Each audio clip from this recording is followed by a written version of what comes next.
We are... Because, my kids tend to be very impatient. Okay, we're live.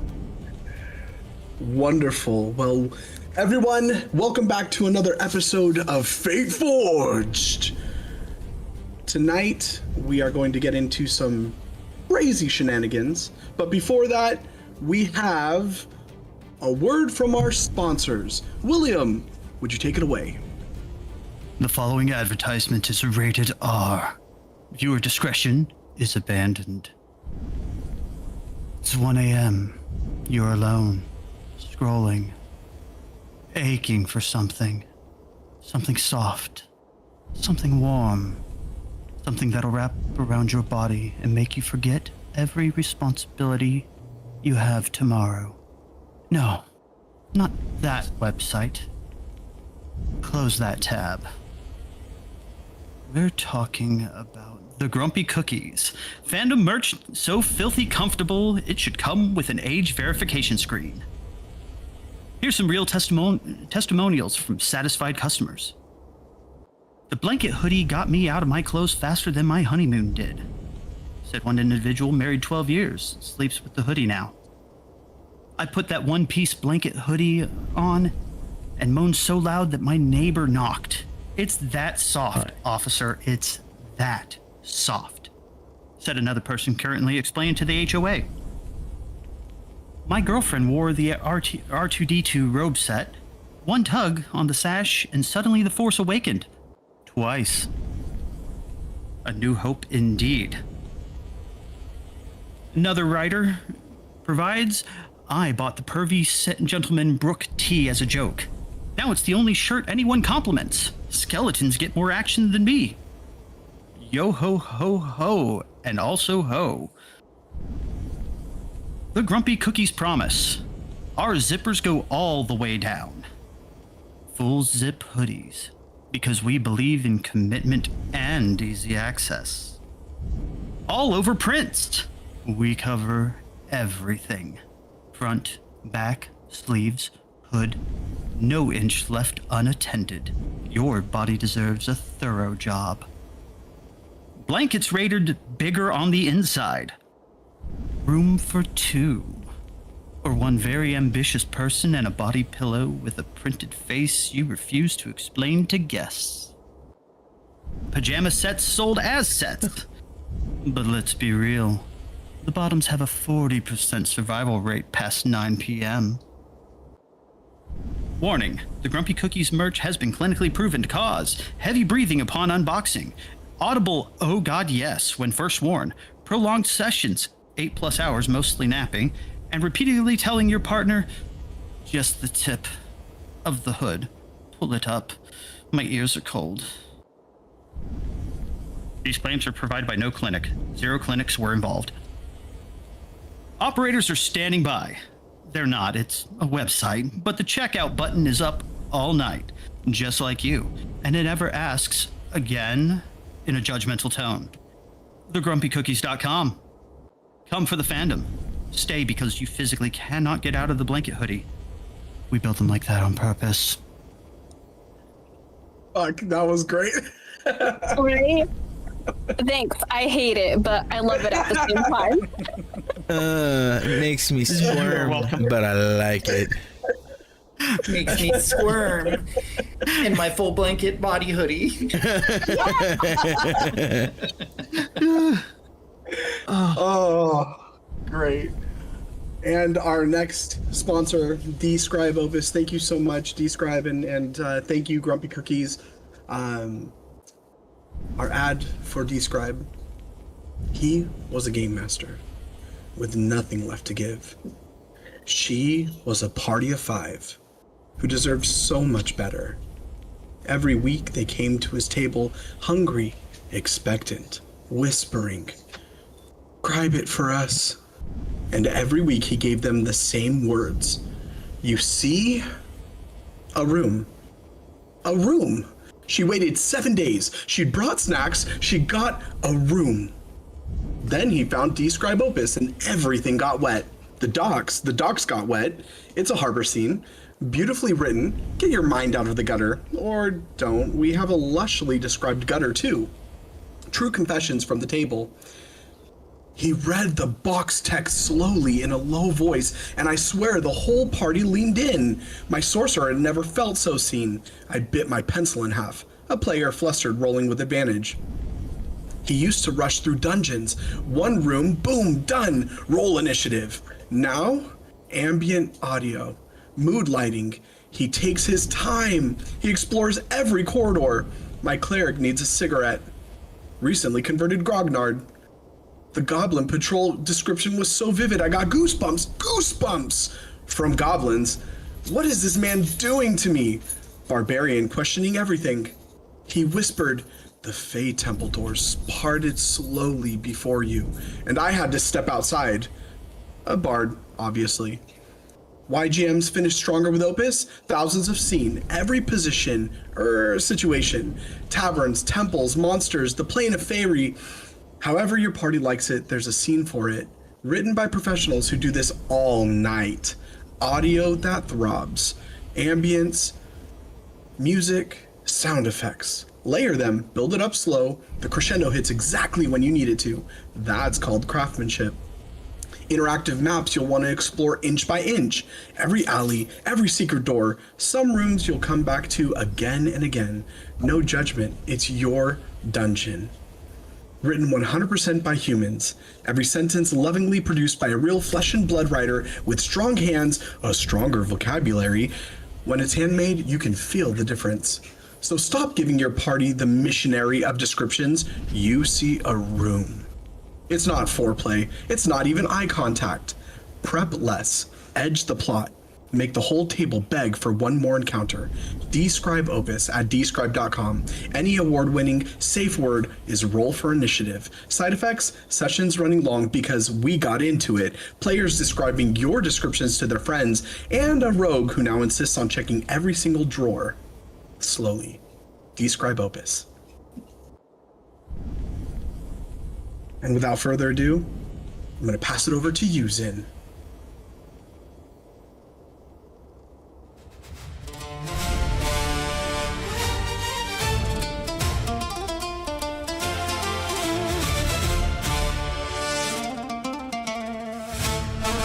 So shut up and roll the dice!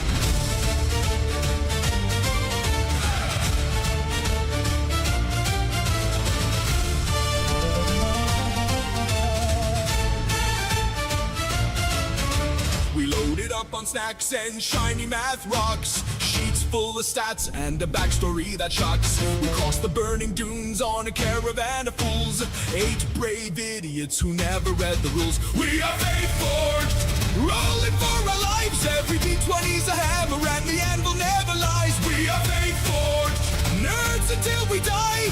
Fate isn't given, so shut up and roll the dice. We found 3 feral goblins and adopted them on sight. They chewed through all our rations and they started 7 fights. We dropped them at the tavern with a smile and said, be good. The inn keeps screaming daily, that's what's known as parenthood. We are fate forged, rolling for our lives. Every D20's a hammer and the anvil never lies. We are fate forged, nerds until we die. Fate isn't given, so shut up and roll the die. We are fate forged, hammers in the night, anvils ring across Zakara. Pray the roll is right. We are fate forged, as the story ignites.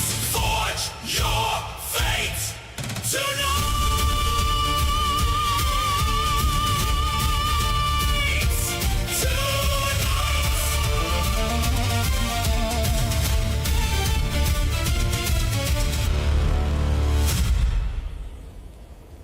Hey. Go ahead.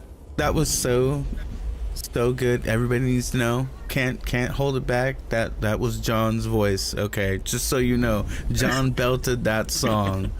That is our new Fate Forge theme song, and the person singing, that person belting, just so you know, is none other than RDM. Good job, sir. Hot. I sneaked peek that time I was over at the house. I was so excited that I was trying so hard not to spoil it. Oh. That was amazing. Great That was solid. job. Thank you. Yeah. I actually got in the shower to do that.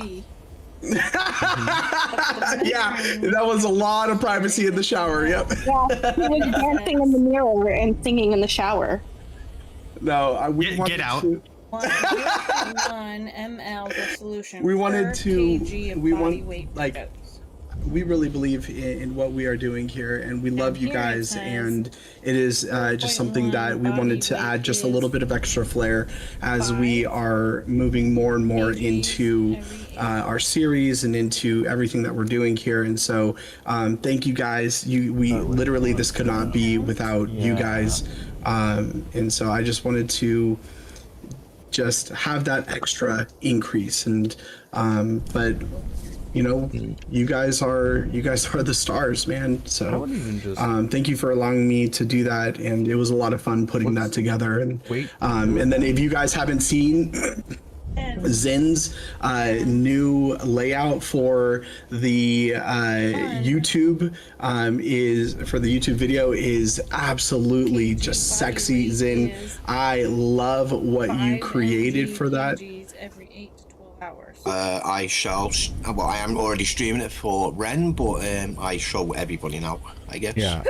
We just updated the whole stream. We updated the Twitch panels. We updated the UI for our starting soon screen, for a transition stinger. We've updated the live UI, which we're switching to right now. Live, we lost you. Sorry, yeah, I was switching transition. Yeah, just trying to put a little work into every single aspect, and presenting the characters and our creativity and uniqueness, because we are just a little different than everybody else that I've seen so far. And you know, you guys deserve to be spotlit. So Exactly. moving away from the basic UI and putting a little more work into the whole production of it. Exactly. So, my friends, without further ado, are we ready to get into today's episode of Fate Forged? Yes. Yeah. Let's go! Yes, thank you for changing your character, Mr. William. Wait, what? And, oh wait, where's the button? Yeah. Where is it? Where is it, William? Yeah. Where's the button?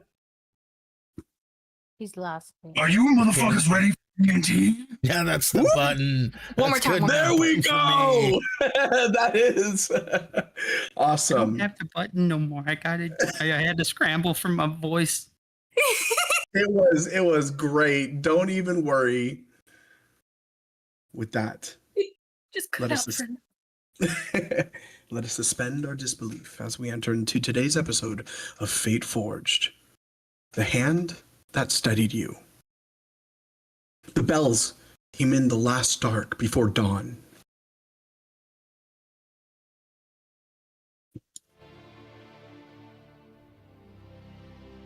You each woke to them, more so than ever before, the way soldiers wake up.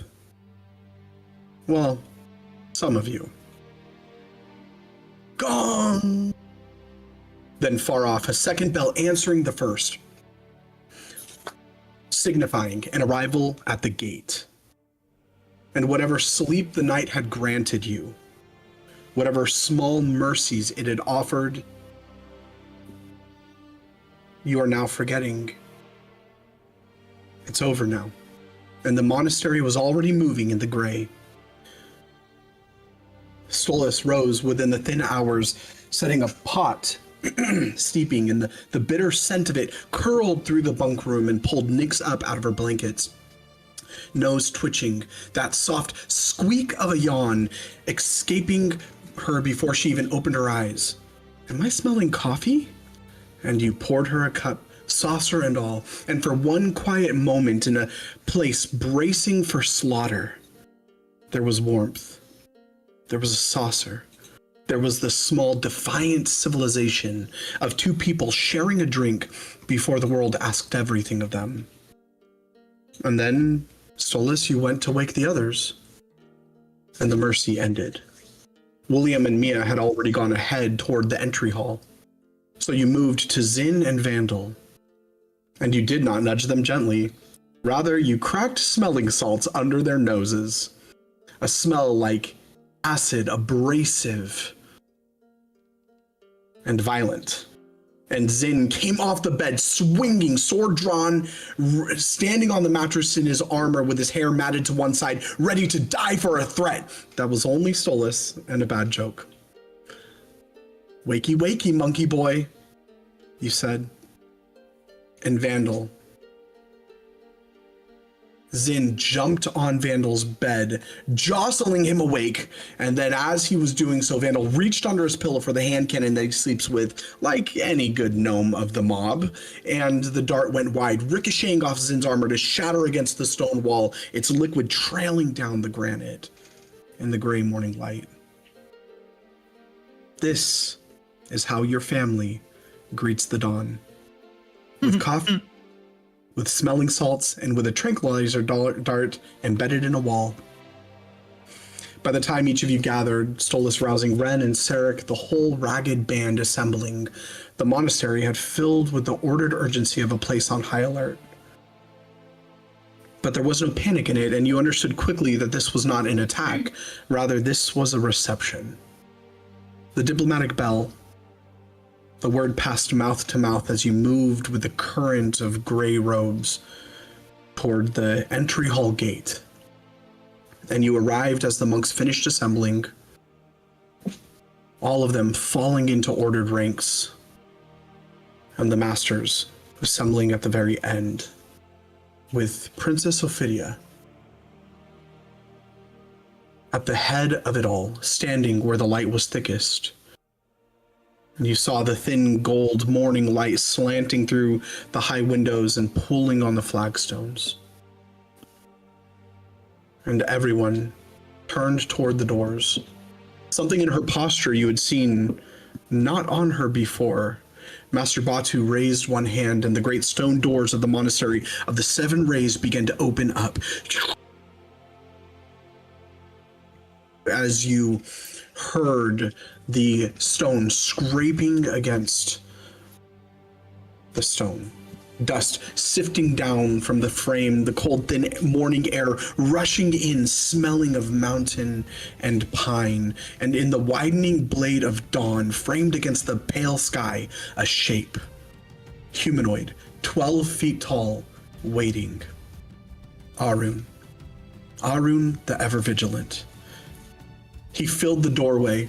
He had to lower his head and turn his shoulders to pass beneath an arch the monks walked through without a thought. Skin of cracked cobalt stone, veined like a cliff that has stood against 10,000 years of wind. Ancient funeral linens fused to blackened steel under cloth and metal had become one substance. Gold worked in the joints in the shapes of skulls and pyramids, and the watching eye of Sokar. And his eyes, the cold blue of the tomb guardians, but deeper, older, lit from somewhere far behind the surface. His gaze swept the hall, and every monk it passed over went a little more still. He advanced down the center of the hall, each footfall landing with a weight that echoed through the store.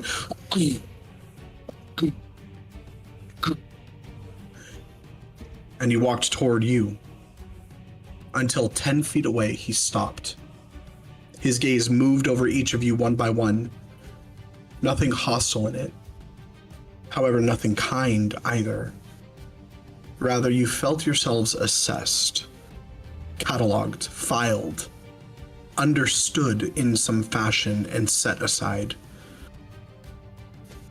And then he turned to Princess Ophidia, and she straightened. And when she spoke, it was not in the common tongue. Arun, Sahir. Stolas, you flipped open your grimoire, the constellations shifting across its pages as comprehend languages took hold. And the Zakari resolved into meaning. and a sharp eye caught something else at that moment. The masters didn't understand a word of it. Master Batu glanced at Grandmaster Saurian, then back, but Saurian, ancient Saurian, was nodding as Ophidia spoke. He understood every word. He was the only one who did.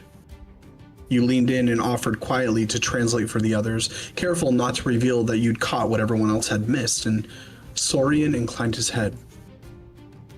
Thank you. And you gave voice to what passed between the princess and the giant. Arun, the ever-vigilant, keeper of eternity, you have come. After all these years, you have come. You sensed a bit of a poking, a joke in there. The child is here, as she turned to serious matters, and the darkness follows her as we saw in the dreaming. Arun said nothing. In all the centuries since the Undying became Undying, he has not spoken a word, but he inclined his head. A single deep, deliberate bow, the grinding of stone as his great neck bent, the hieroglyphs on his halberd flaring once brighter as though something in him had answered, even if his voice would not. He planted the butt of his halberd against the flagstones with a boom that roiled through the hall, and then he turned toward the eastern wall and moved through the parting crowd of monks and took up his watch.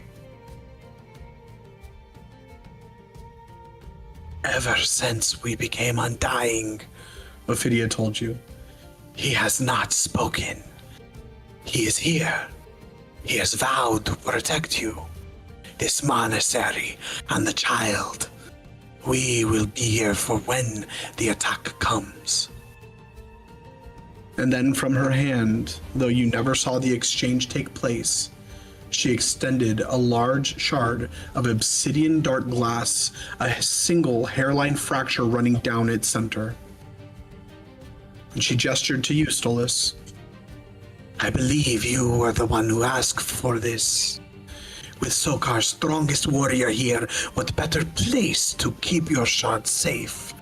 And once this is over, let us see what we can do to repair the crack. Do you have any idea how to fix such an artifact? It would be best, you said, to have this conversation in more private quarters. And so you each gathered in the Hall of Echoes, away from prying ears, and Stolas, rather than theorize, you decided to ask the gods. The grimoire opened, the pages fluttered, constellations poured out to spread a false and starry sky across the ceiling, and divination took hold. And the question was simple and direct. How do we repair the fracture in the Void Shard? The answer did not come as a voice. Divination rarely does. It came as an omen, unfurling before you. You saw the shard turning slowly, the hairline fracture running through it. You saw a first pair of hands try to close it, pouring molten gold into the crack away a smith mends a blade. The gold flowed in. The crack drank it. And for one breath, it looked salvaged, healed. And then the shard shattered, black pouring out of it into a milky, rolling fog. And a second pair of hands came into vision, and a voice. The wound is not in the stone. These hands did nothing at all, simply held the shard still, cradled it, kept it from moving, from meeting anything, and from being joined. And the crack did not close, but it did not spread either. The taste of held breath. And then the fracture pulled you in, and you saw it from the inside, Stolas, and it was not empty. Something was looking back out through it, and you understood the crack is not damage. The crack is a door left ajar, and it was made ajar from the other side. No gold, no craft, no smith's art seals this door. And faint in the cadence of scripture, the only words the spell would grant you. What was broken from without is not mended from within. Still the stone, and it will keep. Close the eye, and it will heal. Fail in either, and the seam becomes the mouth. You brought it to Ophidia plainly. Bad news and good news, and worse news all braided together. The fracture cannot be mended. Others have tried and failed. But under her hands, the crack will not spread. And the good news, that was also the worst news. It is not a crack at all. It is a door. Something inside the shard is trying to get out. And here, Solus, a sharp reed caught the shift in her. For the first time since you'd known her composed at the delegation, serene in the halls, a crease appeared in Ophidia's brow. Worry on her face. She was understanding far more than she was letting on, and so you pressed gently, and her coils, which are almost never still, went completely still. And when she spoke, she was not looking at any of you. She was staring into nothing. You are describing an ancient pre-cataclysm book, a tome of disastrous proportions, the testament of the shut way. I had hoped I would go the rest of my long life without hearing another living voice describe it. There's a tome, she told you, older than Sokar, older than the curse, older than the pact her ancestors made with the stone. No one has shut it, but Sokar keeps records of records, and the testament is named in all 3 of their oldest funerary canons. Always the same, always as a thing that existed and was studied and was then very deliberately lost. Not to fire or war or the carelessness of ages, but lost on purpose by people who decided it was safer to not know what it contained. It was the manner of closing the ways between places, the seams, the thin places where one world presses against another. Your fracture is one such seam forced open. And when Vandal and Solus spoke of the eye they'd seen in the between place, that single vast purple eye staring back at them from the gray, Ophidia only grew more grave. The pieces were assembling into something enormous, and she confirmed what she could. Keep the shard still, keep it with her, and it will not worsen. Find the lost testament, and perhaps it can be truly mended, for Sokar's sake as much as yours. For the 3 weeks ago, the Undying dreamed for the first time in 25 centuries, and they dreamed of nightmarish things. Please, she said, mend the stone, find the tome, return it to Sokar. Until then, I trust it is in your capable hands. And a warning.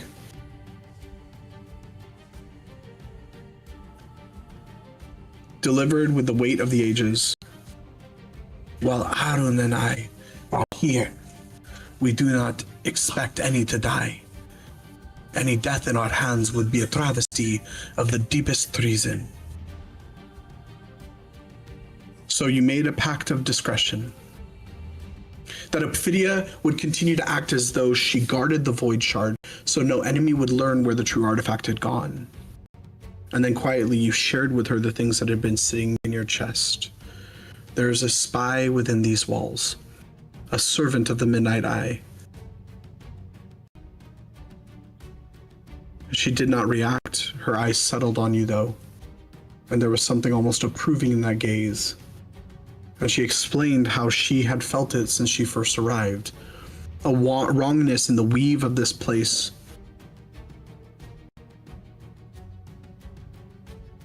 And she explained how a knife at the gate is not the most dangerous kind. Rather, a face at the table is the most dangerous kind. And she praised your wisdom.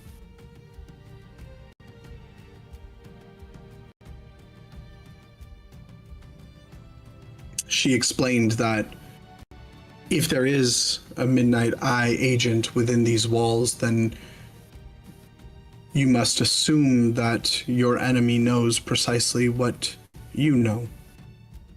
And she charged you to guard the child, guard the stone, guard your tongues. From this moment forward, assume that every word spoken in the open is a word spoken in the enemy's ear.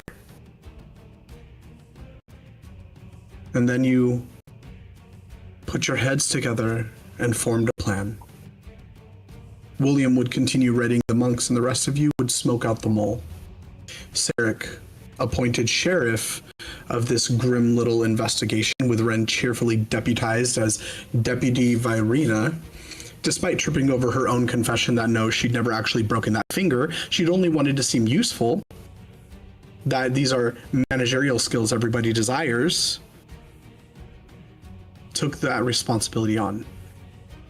While the rest of you performed a convincing tour of the monastery for Ophidia's benefit, and a flawless bit of theater, really, Zin gamely gesturing at architecture he knew nothing about. Stolas and Nick slipped away into a quiet alcove, and Sarek, ever the deputy, hung back to eavesdrop, posting up against a wall with the practiced nonchalance of a man who is definitely listening. And he overheard, drifting from passing monks,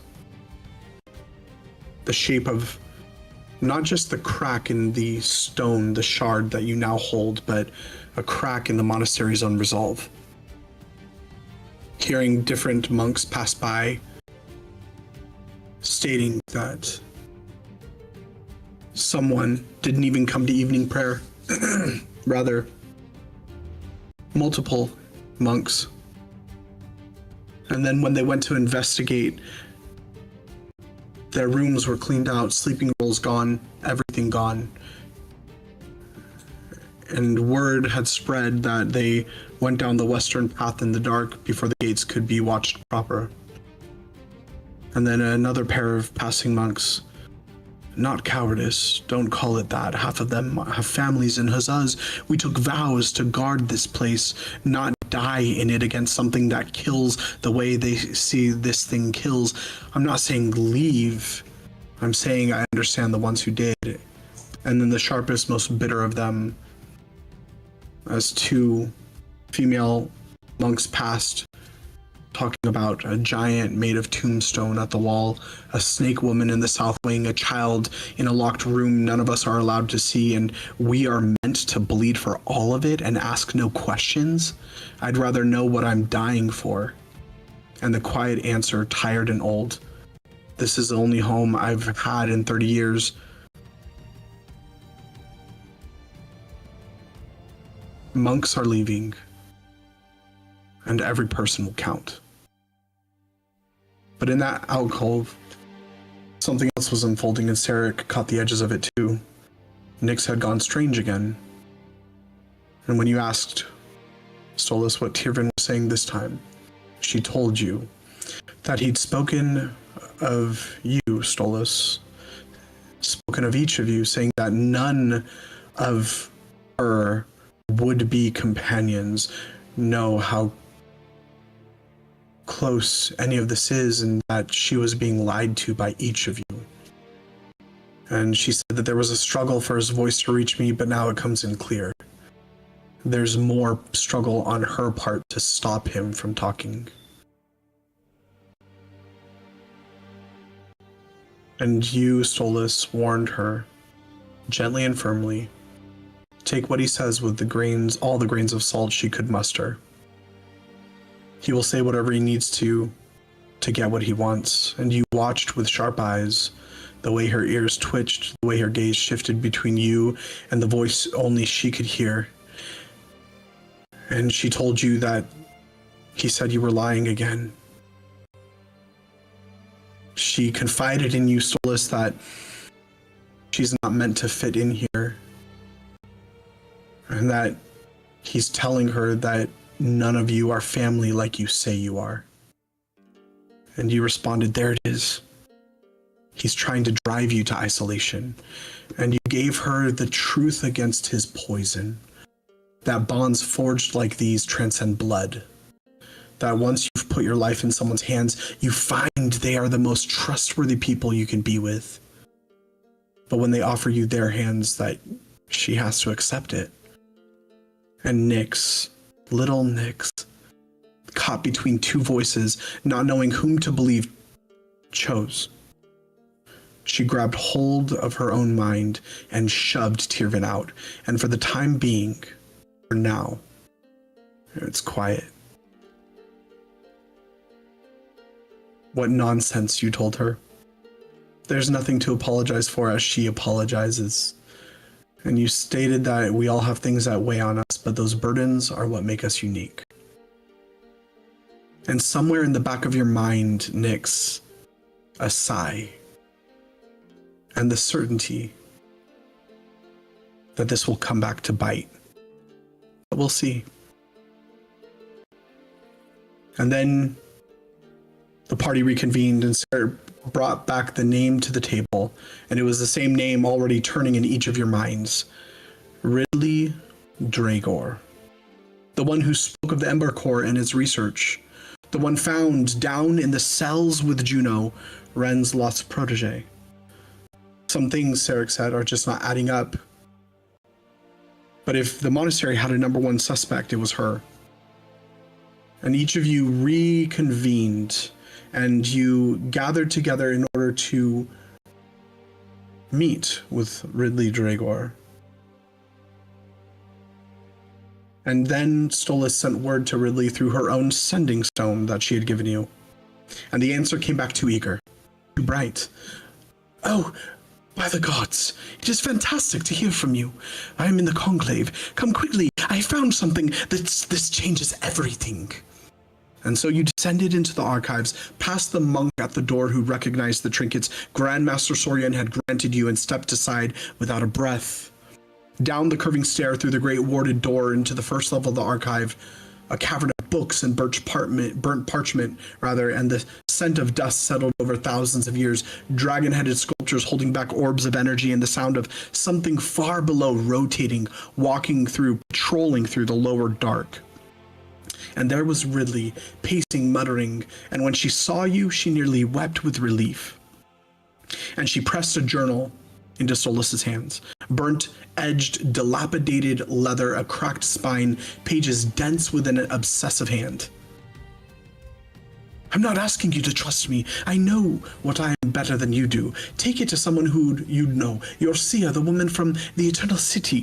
Check every line you can check. Find that she was not lying, and maybe you'll understand why I'd rather put this in your hands than theirs. And he read it aloud. The journal of one Selah Varine, who spent her life chasing the testament of the shut way. And the words landed like stones in still water. The Prime is not a guardian. The Prime is a weight set against itself. The world is like a cloth thrown over something vast. The mother beneath the veil, who does not hate, who wants nothing, who only presses.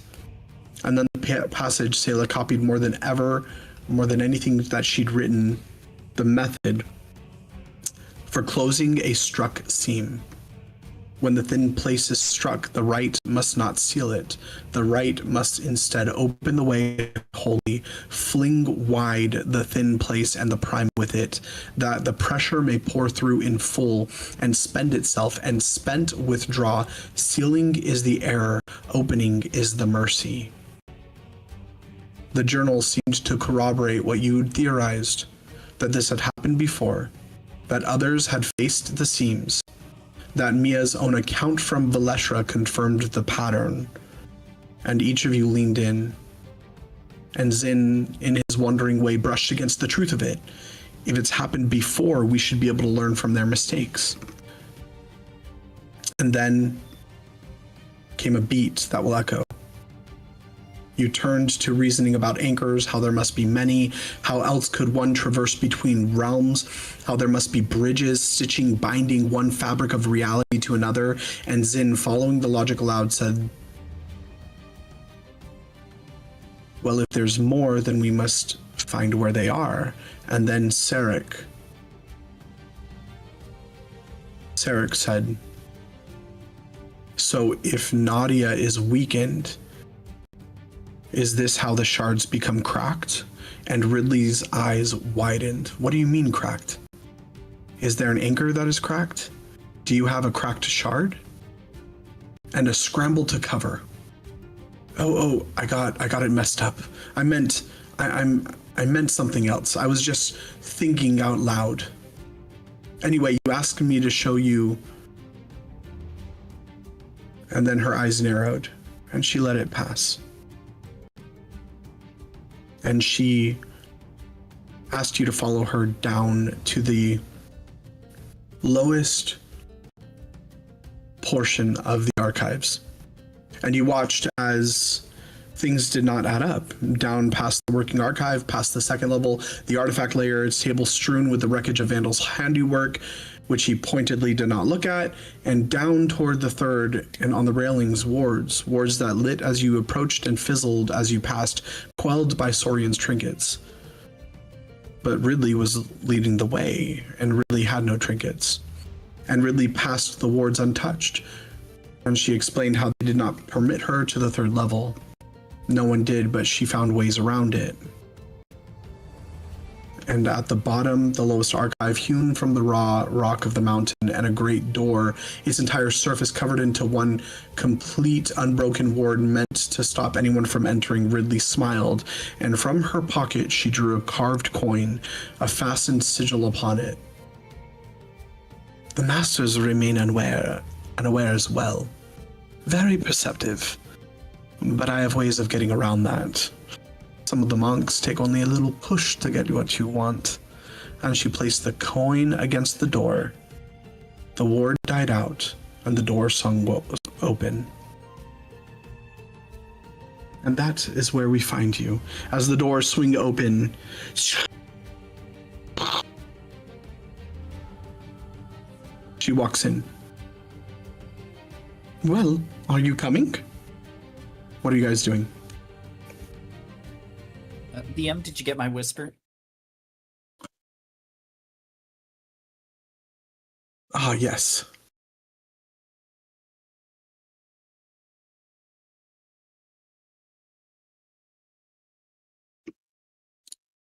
Yes, you can.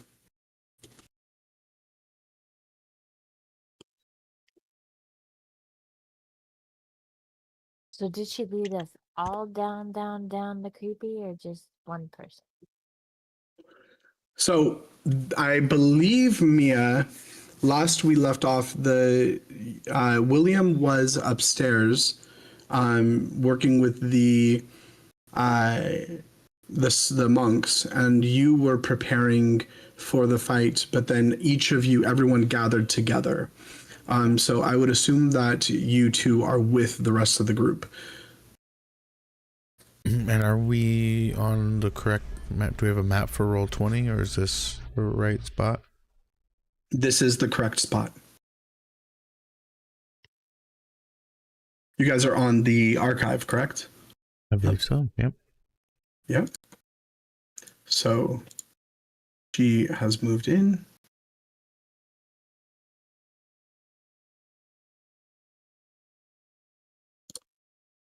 Well, Starman, I'm gonna take the lead on this one. I am currently checking something real quick. Yeah. Give me a minute.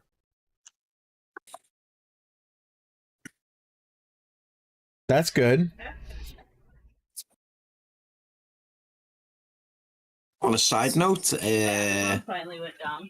But does Ren have those gloves that I made her still, or this is all bruised. or did we not Yes, finalize them? Yeah. But it's not like She a big does. bruise, it just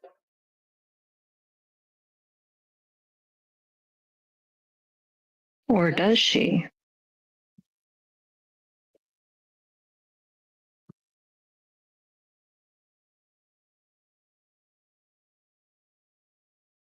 Did we lose the music?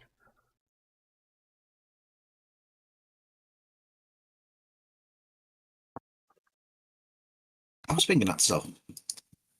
Yeah. Got quiet. Too quiet.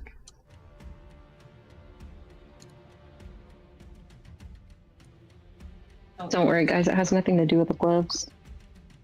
they weren't lost or anything. Could be a broke finger. Could be. Yeah. Seems legit. Yeah. Yeah. Stolas will follow her. Zen staying to the flank and a little to the left. And Mia will be like looking at William's face because she'll always like, you know, believe him to be like a wise, I don't know, like, you know, like just, I want to see how he feels about it. Checking the temperature of the room by William's temperament.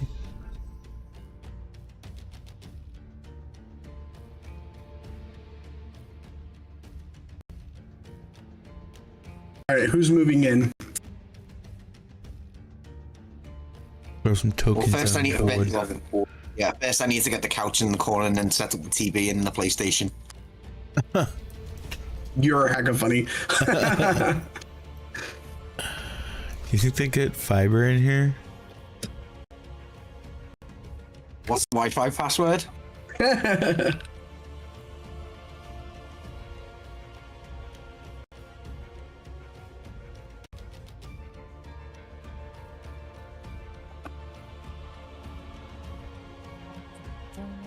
Anybody at all? So yeah, I mean, we're all moving in. We're following in suit. Yeah. Stolas is taking lead, and we have Zin. So you said, are we all coming down here? Is everybody together? Yes. Is anybody not here? Throw some tokens on the board. I believe Nyx was following each of you as you guys were originally back before you gathered together. Zin, you, Nyx, Ren, Nyx, Mia, and Vandal were moving through the monastery proper, feigning showcasing monastery to Princess Ophidia as though you were tour guides. And then you gathered back together. You wanted to each go and, for lack of a better word, interrogate Ridley Dragor. So at this point, everyone is all together. I was an excellent tour guard. Thank you. Guide. I mean, guide. Yeah. Ridley pockets the coin, the sigil. Her smile still wide across her face. And she moves to the table, and she traces her hand along the weapons that are laid out on the table. You see these massive ancient artifacts that have been collected over thousands of years, or thousands of years old. And then she moves to the back of the room where you see a long bookcase with ancient parchment, ancient books. It smells of old dirt and dust, things that have not been looked at or touched or handled in so many years. And she looks at the alcoves.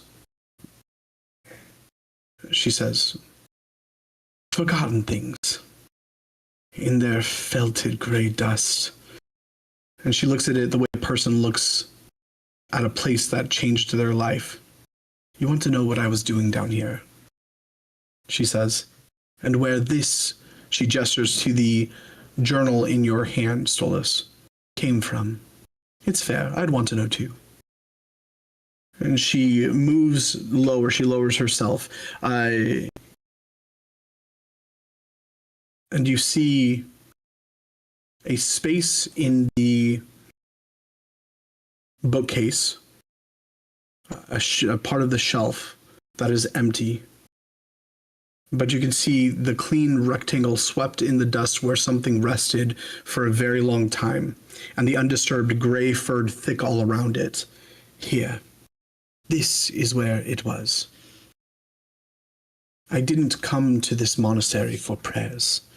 I came for the archives. I've spent 11 years chasing one question, and it's the only question I ever cared about. Why is the veil failing? The wall between here and the dream. Everyone treats it like scenery, but it's always been thin in the same places, always let the same things through, and always will, but it isn't holding the way it used to. Dreamers wake with wounds they didn't have when they slept. The dead come back the wrong way more often than the temples will admit. And now the undying, things that haven't closed their eyes in 2,000 years, are dreaming. That is not nothing. That is the timbers of the whole house groaning under the pressure of something that is trying to break it. And she taps the empty alcove. So I go where the answers are kept, and the answers are never in the reading rooms upstairs, where everything's been catalogued and made safe and picked clean. The real things, the dangerous things, and she turns now, looking at each of you, still resting on the balls of her feet as she kneels down. The dangerous things, they always end up in the deepest rooms. The one nobody visits because people who understand them are too frightened to destroy them, and too frightened, and I would say cowardly, to keep them close. Every great archive has a room like this. You just have to be willing to go down enough to find it. Of course, the people at the top with their power will do anything to maintain it that way, should someone else get the idea to do a copycat. You get it, exactly. And so, I wanted to make sure that I checked first before moving on, and this is what I found. And it seems that what that journal holds is the exact thing that we need in order to make all of this go away.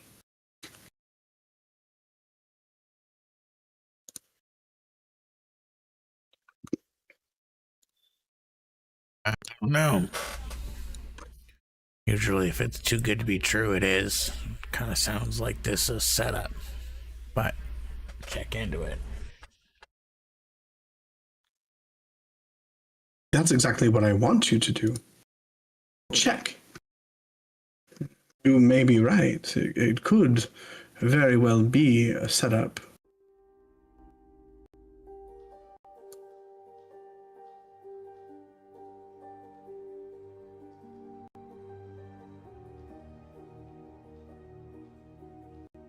I think the first best steps would probably be to investigate the books that are here, see if we can find any continuing threads that could perhaps lead us to this book that this journal references.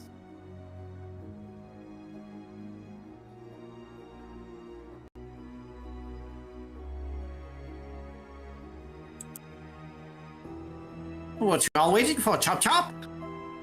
And Zen will turn and start looking at books and scanning and checking out volumes. What are we looking for again? What are the words?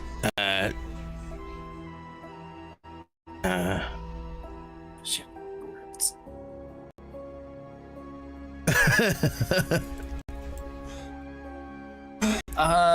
Did we ever get the journal handout? Yes, it should be. be. It should be in your journals. Let me know if you can see it. I cannot. I can see it in the journal, but it's blank. Okay, hold up.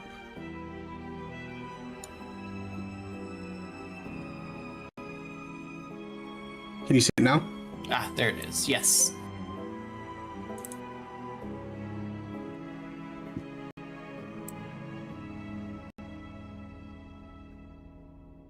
All right, what are you guys doing?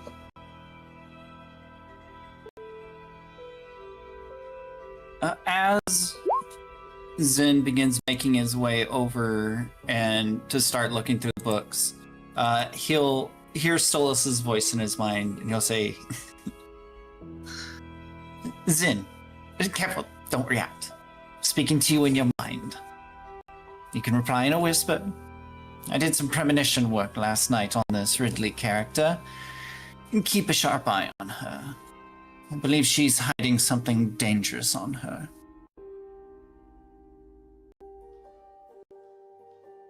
Zin like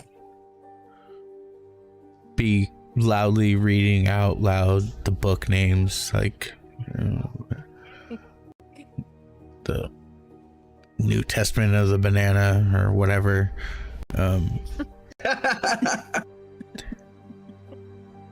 Canon. And That's Yes, the New Testament of Banaha. Zin. Banana, banana. Isn't it the same thing? I mean, really. And mine sounds so much better. I could go for a banana.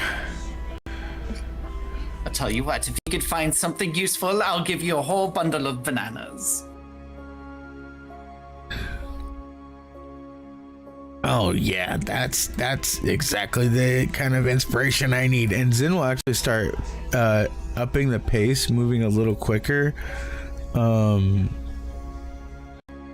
pretty sure it's a bushel. William says he's just kind of attempting to look through the books, but he's never been the scholarly sort.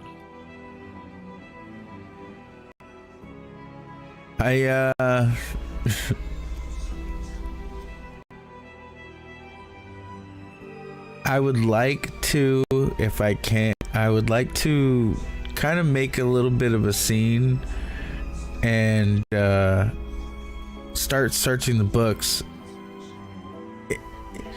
And I may or may not accidentally on purposely trip over my own 2 feet with my own tail and fall. And may or may not push over or fall into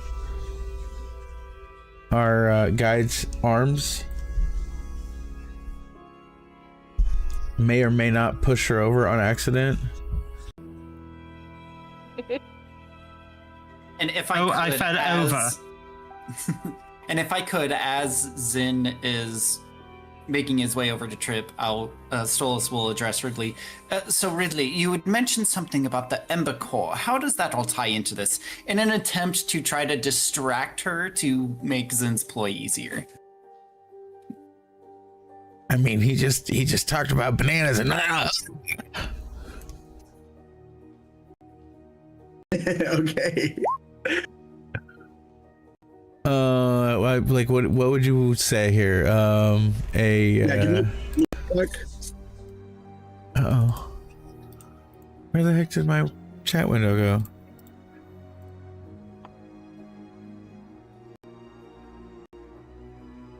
We're using Roll20 right now.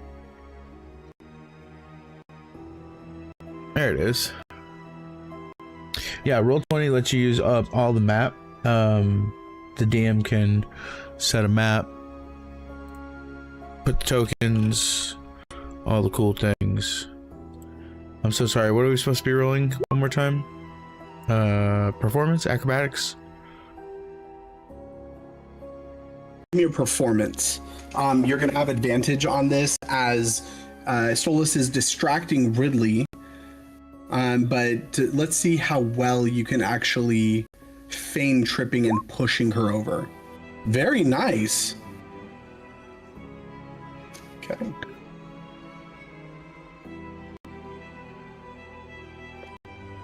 Let me see.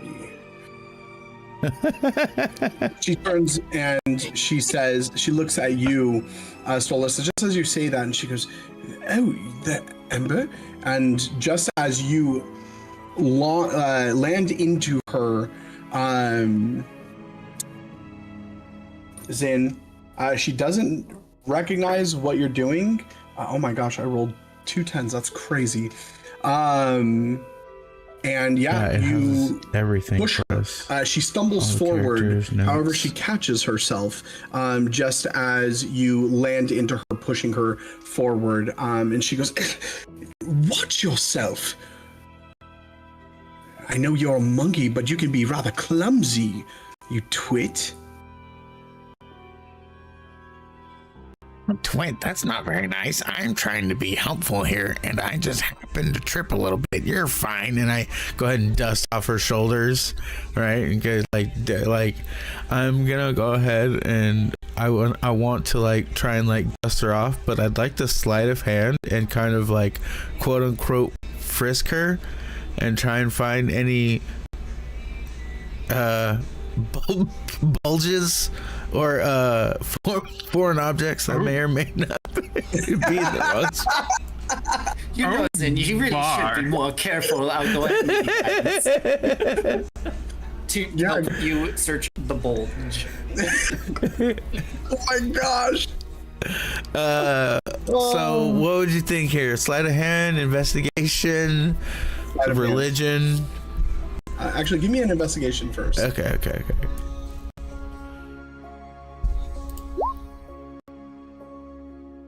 You got a D4. Yep. Oh yeah. Okay. Yeah.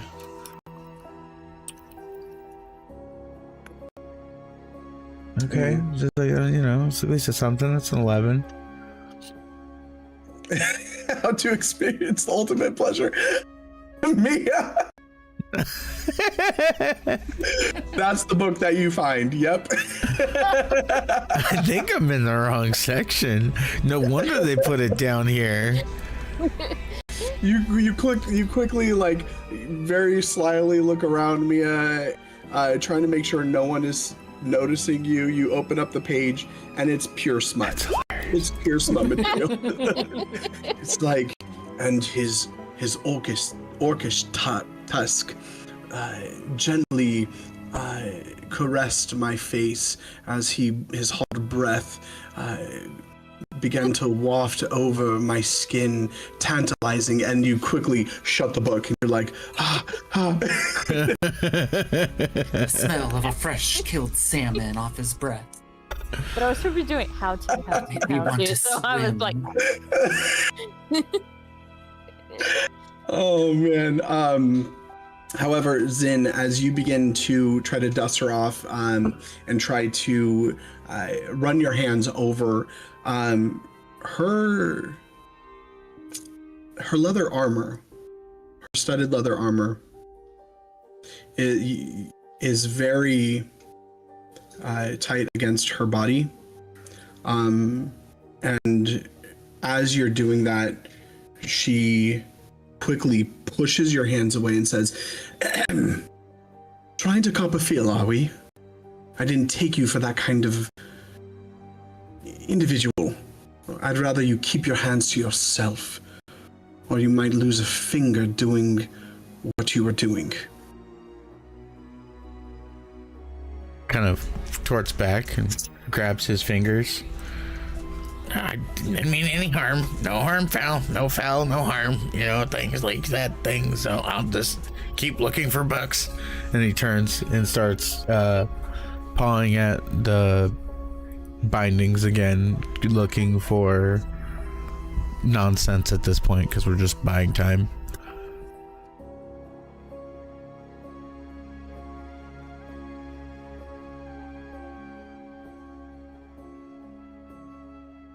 Well, I think you each have it from here. I'll be... She looks around at each of you. In my sleeping quarters, if you need me. I very highly recommend you read the journal. And if you have anything else to discuss, you know how to get a hold of me. She looks at you, Stolas. He'll brandish the sending stone of hers. Exactly. All right, ta-ta for now. And she begins to make her way out of the room. Yes, ta-ta.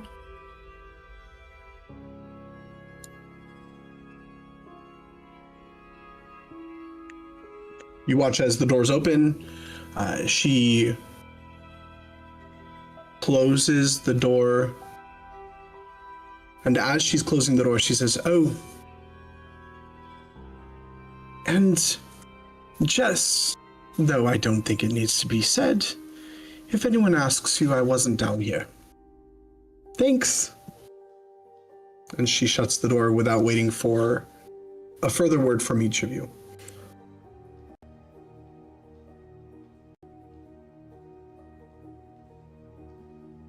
Uh-oh. As the door closes and I believe she is like far enough away, I'll smack Zin with the back of my hand. Was that supposed to be subtle? What are you talking about? I did that like a consummate professional. That was just about as unseen and unfelt as it could be.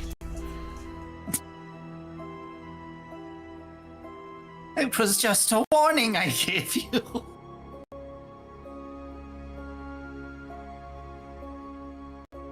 Okay.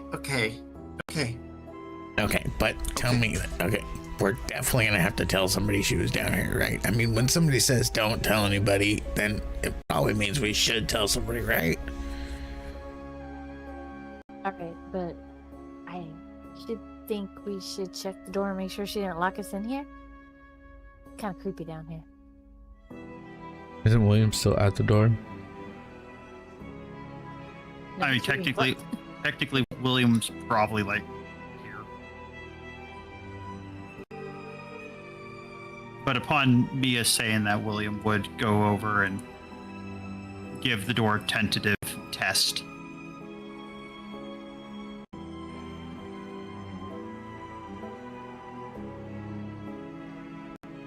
Hello? DM, please tell us. The door is locked. I know it. She's the As you press against it, William, you find that the door does not budge.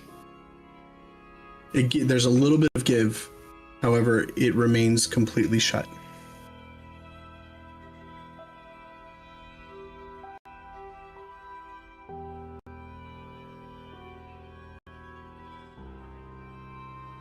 He just kind of nods. You guys hear? Yeah, about expected. I'll immediately pull out the Sunny Stone. Is there some sort of trick locking us in here?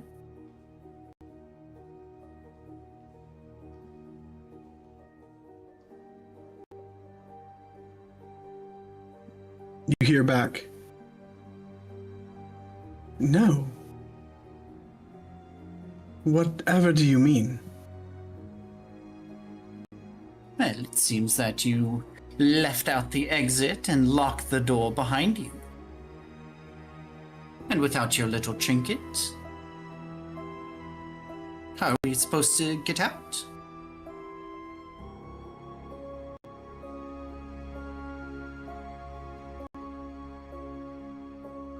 I was under the impression that you each had your own. You honestly believe that the Masters would grant us access down here? They have their secrets to hide, yes. Actually, wait. We did each get our arm of something.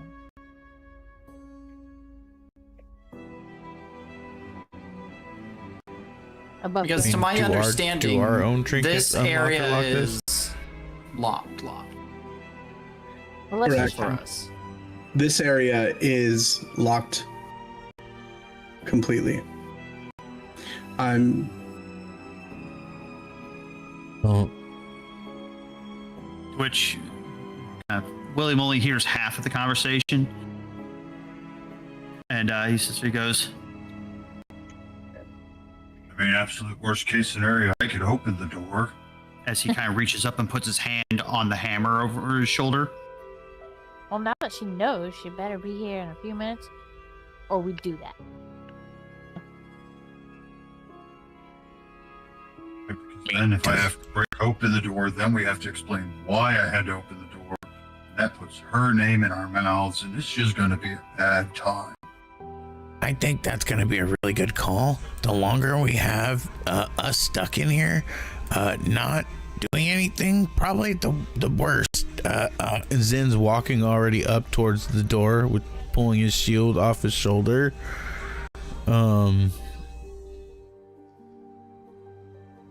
Wait, is there a gap? Vandal, everyone, scavenge what you can. We have a scapegoat. Is there even a tiny gap underneath the door?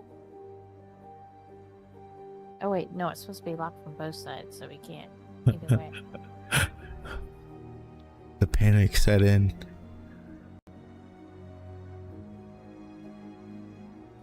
No, it's Panic. Panic. I need everyone to give me a perception check, please.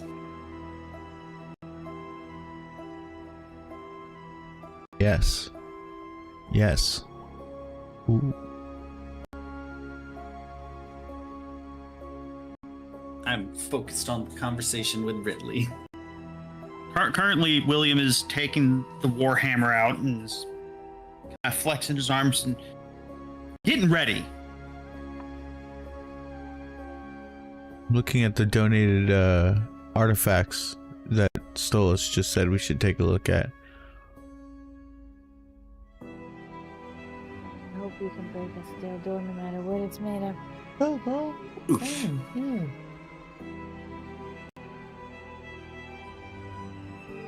Blank paper.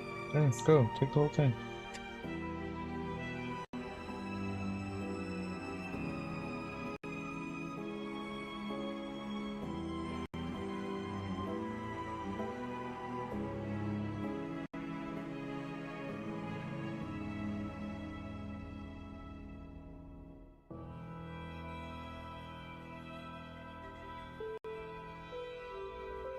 I'm rolling for. Oh, good note. Thank you, William. I'm rolling for Sarek.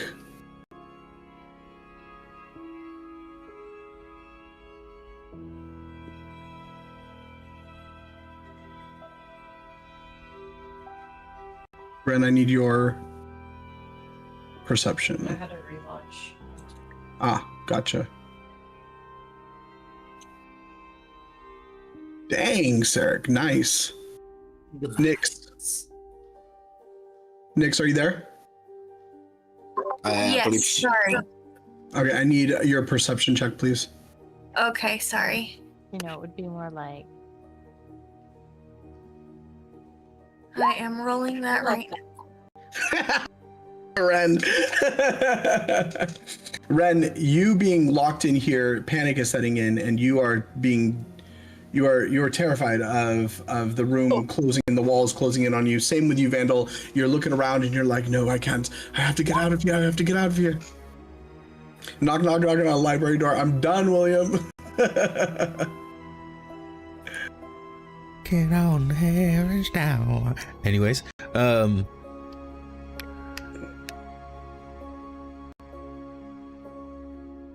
on. Everyone have a panic attack. Go ahead. How, actually, with a 9, how panicked would you say she is? On a scale of 1 to 10. Well, the perception is not an indicator of your level of panic. It's an indicator of your level of awareness of other things happening outside of the direct situation that you are in. So your overall awareness and your ability to gather information from your environment. And you get black. Anything you mix with black, you're gonna get black unless you mix. Translation, black. your brain is basically saying, we're gonna fucking die.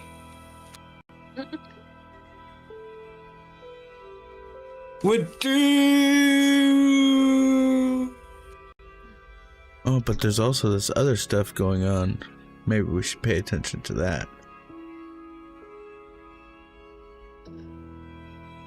So, you guys eyeing the door. Sarek, William, Mia, Stolas, and Zin. You guys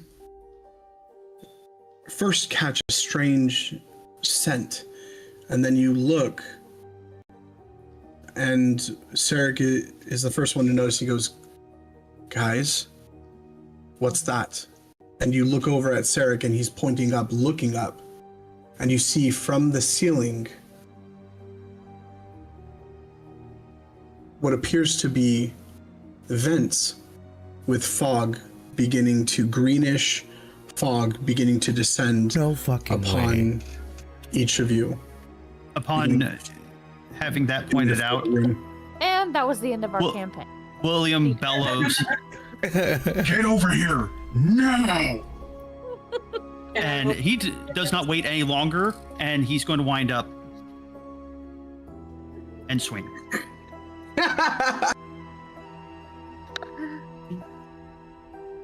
Yeah, with that, I would very much so like to push off of this display table or whatever right here and move the 15 feet to try and combo, like hit with William's swing on the other door, giving him assistance in trying to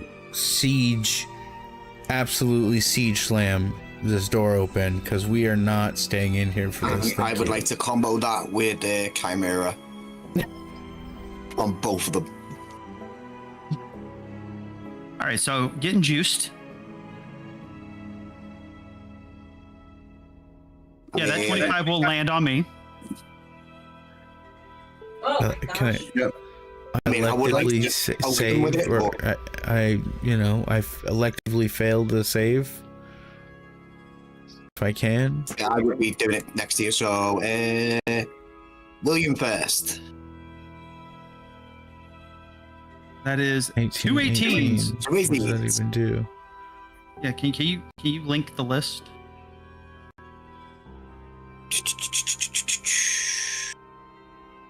What does a double even do? Sweet. You just get big horns, not just horns, but big horns. Well, he's got 4 horns now. Okay. I'm horrifying.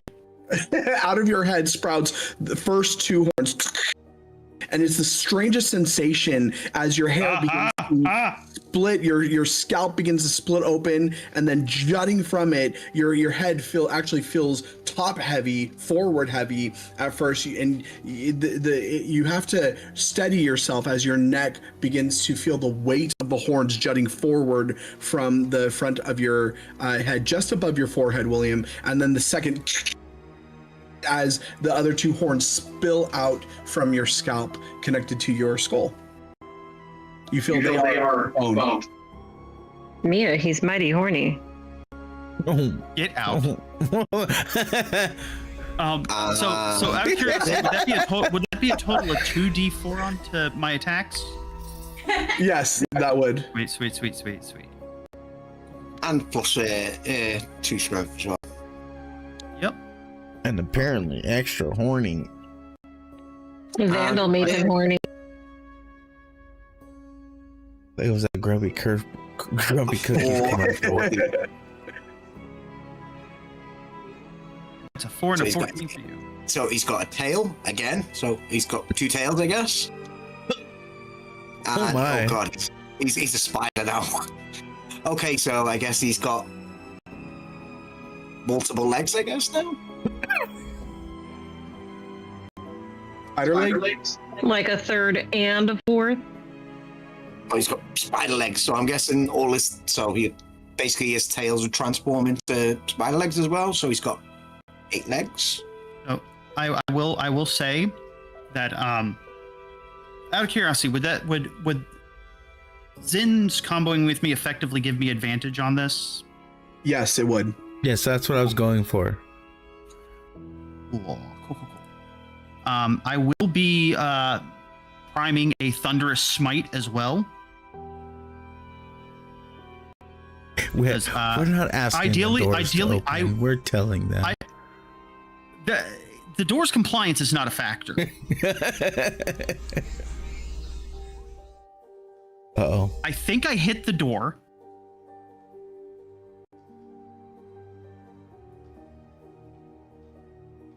You absolutely did. Go ahead and roll damage. All right. And by the way, that is 28 bludgeoning damage.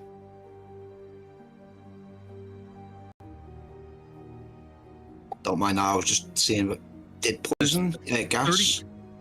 And also, did everybody come over to William like he bellowed? Nope. I mean, there's gas coming from the vents, so I hope so. Nyx, Solus, Ren. Yeah. What? Right before William wound up to attack the door, he yelled for everyone to get over there to him. He did not ask you to. Okay, well, if As you raise your hammer, Solus will say, hold on, hold on, hold on. Did Stolas not notice the gas that Sarek pointed out? Yes, but she's coming back, so no need to throw away your resources.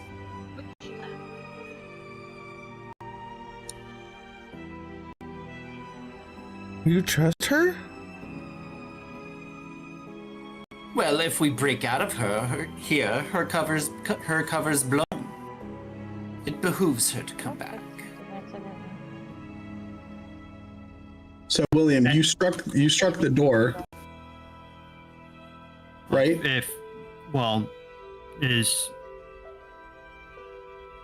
Do we say that Stolas interrupted me, or?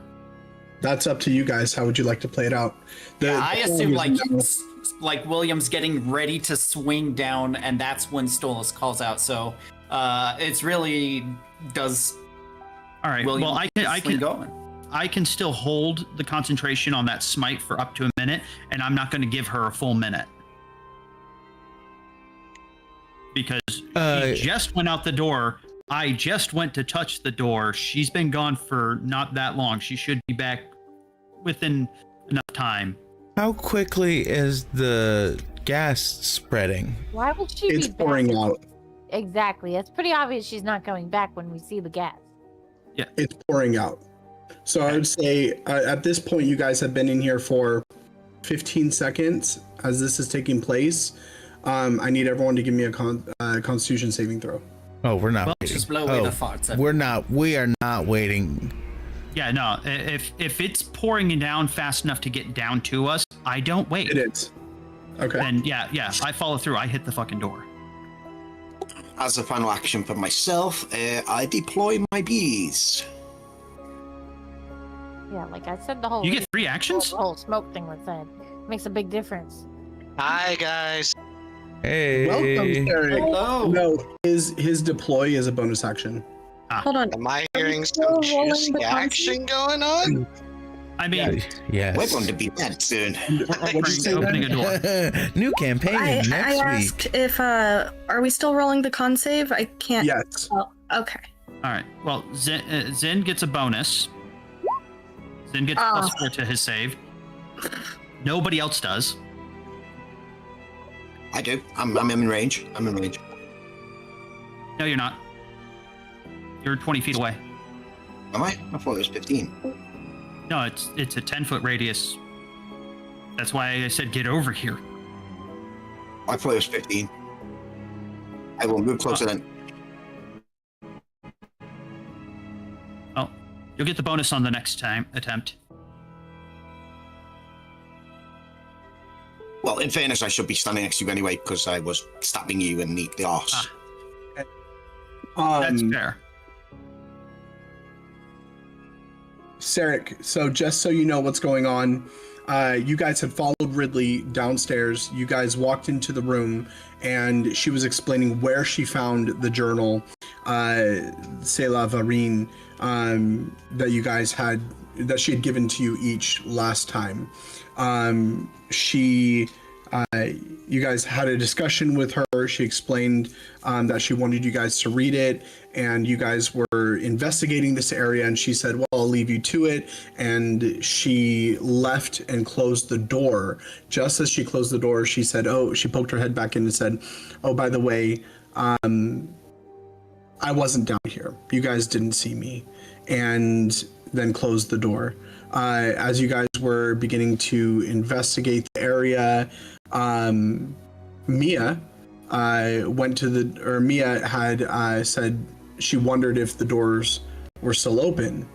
And when William went to push on the door, you guys found out the door was locked. Stolas reached back out via Sending Stone, and she said she didn't know what you guys meant in regards to the door being locked, and she thought that you guys had a way out. And now the room is filling with this green gas that is pouring from the ceiling through vents, some sort of ventilation. You guys just rolled con saves. Everyone except for Stolas has failed. Each of you take.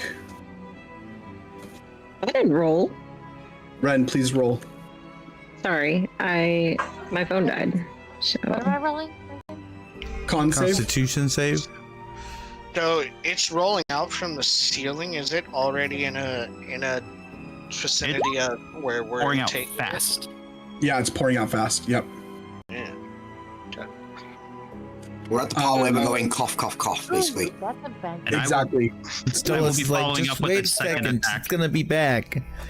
I immediately He's literally throw like my, 5 seconds away as the hammer hits the door. throw my tape over my mouth. Okay. Try and take in less. Nice, Ren, you pass. Mia. So each of you, except for Ren and Stolas, take 8 points of poison damage, and you now have what is called the choking stack. Level 1 choking. The next attack and or ability roll that you make, you have a disadvantage on. Oh. Nice. Gosh, Yay. guys, why didn't you guys study as a monk, and then you would learn how to pace your breathing so that you don't fully inhale poisonous gas. Okay, Yeah, so you all really do consume too much oxygen. William, how much damage did you do? I did a total of 37. Oof. Oh, beautiful. You slam your hammer into the stone door. You watch as the door gives. Chunks of stone have now broken off. You see that you have hit the door pretty significantly. However, And everything within 300 feet heard that. Yep. Thunder smite. I knocked on the door really hard. And I'd like to take my second attack.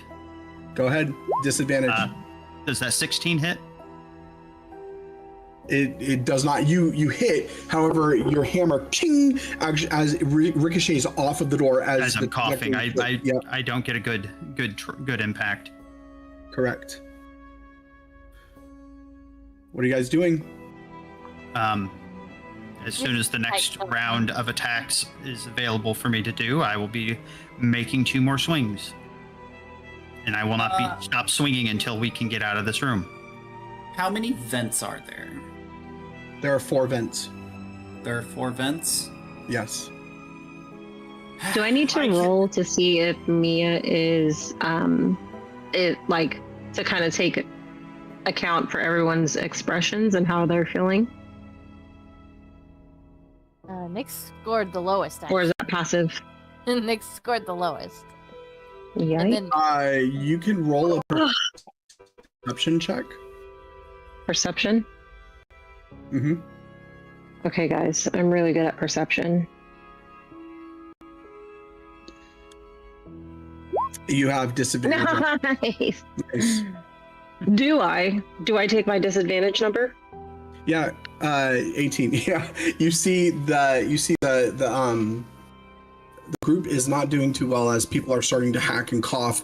You hear the thunderous roar as the radiant smite hits the door. You watch then as William brings his hammer up, and then the hammer actually ricochets off the door and slams into the ground. You see he's coughing profusely now. Zin's coughing, Vandal's coughing. Stolas is the only one, as Stolas seems to be rather calm in this situation. Mia is profusely hacking and coughing. Nyx is profusely hacking and coughing as the green cloud is now billowing out and filling the room. It is starting to actually get hard to see as it's beginning to fill the room. Okay, since my perception was so high on initially seeing the smoke, would I have noticed if it was like a heavy gas falling fast to the floor, or if it was kind of just floating in like cigarette smoke? It's a heavy gas. Heavy gas. Can I do like a combo spell, like 2 spells, but one I would have to do first, and then the other one to use it? What would you like to do? Okay, so first I would like to do scrying and cast something in a previous room up floors where I'm assuming she's going back up, and then when I see her past that, then cast something else on her because then I can see her. Gotcha. Don't know if it would work that way, but that's DM call. Yeah, unfortunately it wouldn't. You can scry on her. Be good initiative. Very much. I like it. As for me, I would like to pull out a gas mask and toss it to Solace. Stolas? Mia and Nyx are dying. So am I. I only have one. Don't worry, if you go down, I'll resuscitate you, and you'll put on the gas mask. Oh, dang. Okay. I'm gonna turn to Stolas and be like, you don't have anything that would be helpful to at least one other person besides yourself? Vandal? And then she looks back at Stolas. Nothing?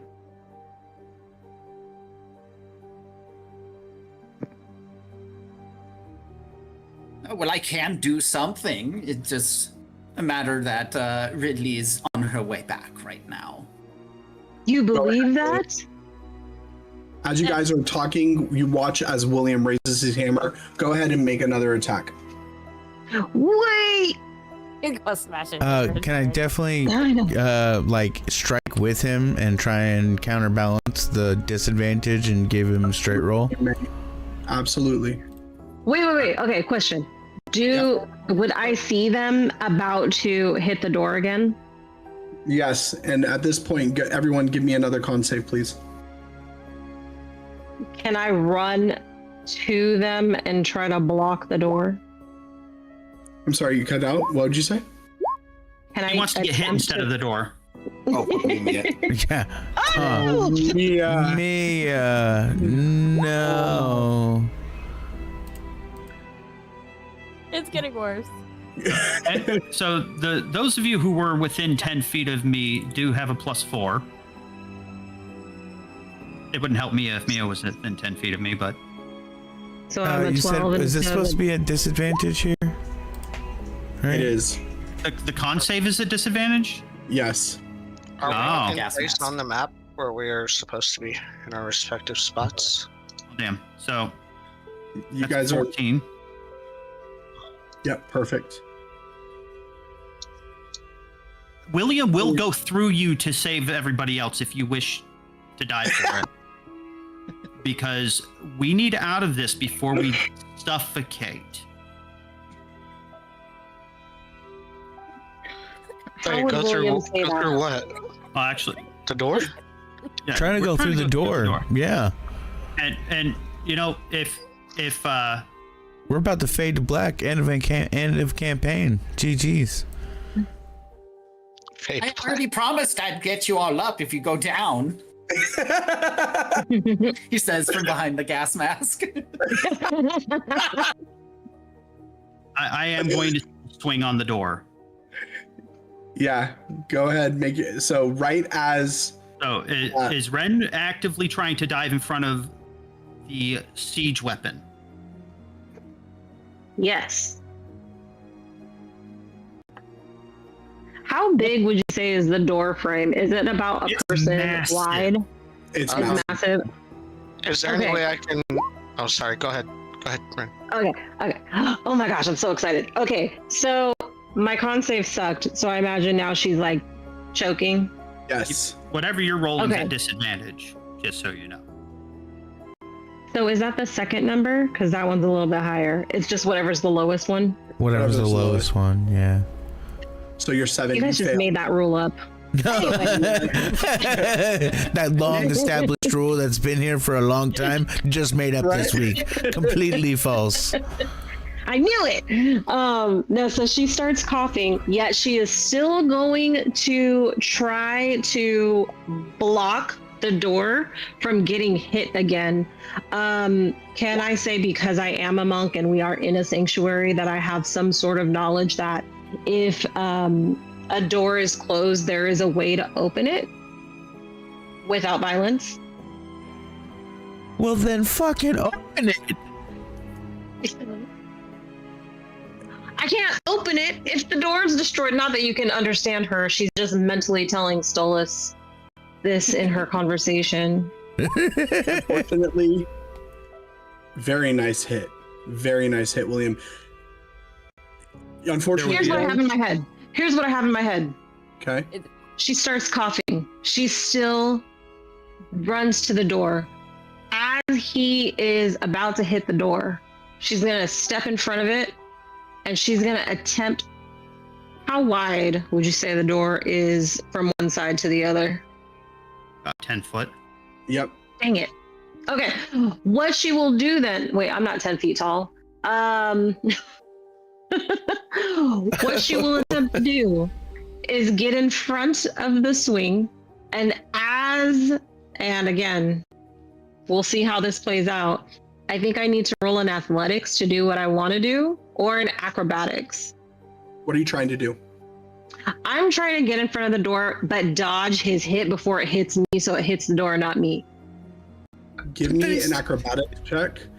Just as the hammer's coming down. By the way, each of you who failed, which the DC is at this point, hold on. Oh my gosh. The DC is at 15. That was also animal handling.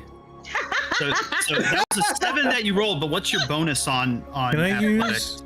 You guys take 7. You guys take 7 points of poison damage, and you now have 1 additional stack of choking. Does Ty go to the player? Am I good? Yeah, it's a Ty meets it, does, beats yes. it. Yeah, Meets Ty it, does beats go- it. Yeah. New rule, made that up. Doesn't count. Meets it. I knew it.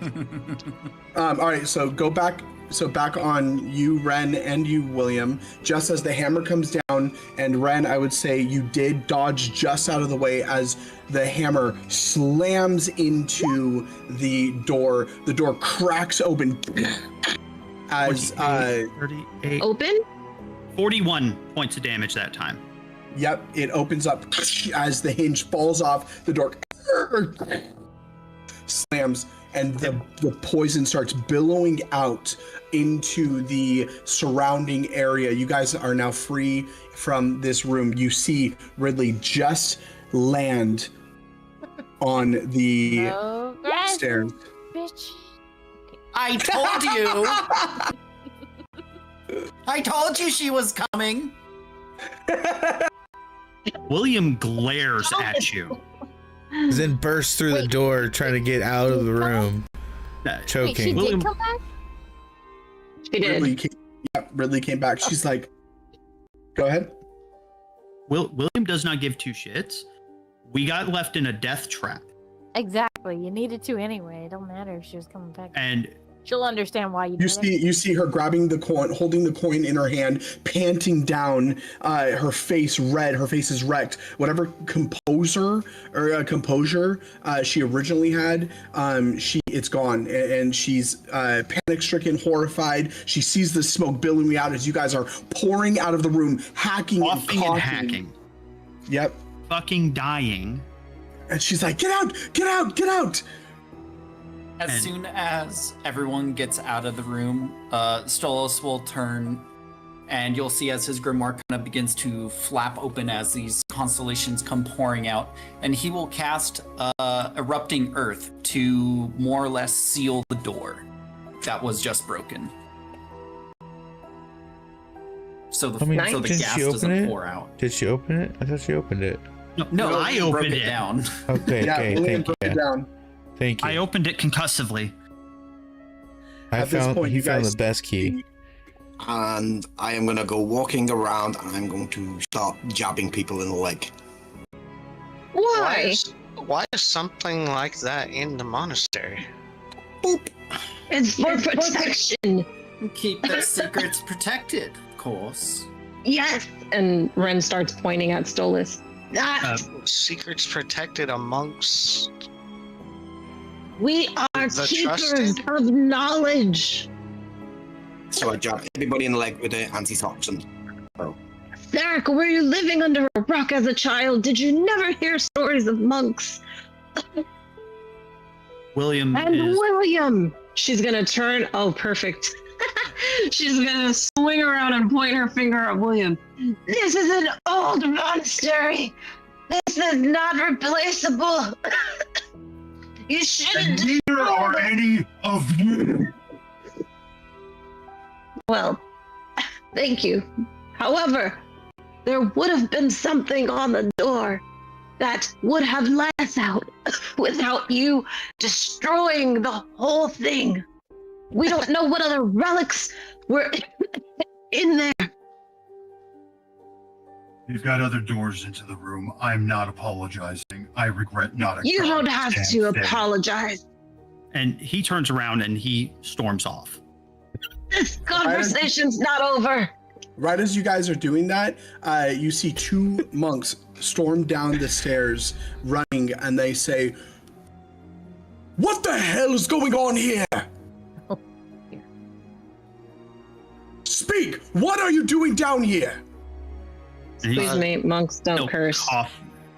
He is still coughing the shit out of himself because he would have been like storming away coughing before Vandal had a chance to jab him. He coughed the shit out of himself? Oh my. Yeah, he had 2 stacks of the coughing. He's coughing like crazy. So did something trigger this? By the way? You're not. You would assume, Sarek, just from your intellect, you would assume that this would have been some sort of trap in order to protect the highest guarded secrets in the monastery. So you guys are at the lowest level of the archives, which is an area that is not people are not often allowed to reach. Ridley Drager herself had stated that she was forbidden from being down here. However, she had pulled a coin, a token from one of the folds in her armor, her black studded leather armor, and she pressed it against the door that you guys were locked behind, and she was the one that opened. You guys could not. Your trinket did not work on this door. And she found the journal, which is in your guys' journals, called the Journal of Sela Verine, that speaks of the seals, the seams, these places between spaces, and the anchors that are pressing against these seams. And it goes into more detail. You can read it, but basically it states that that in order to actually ease the pressure, you need to open the ways.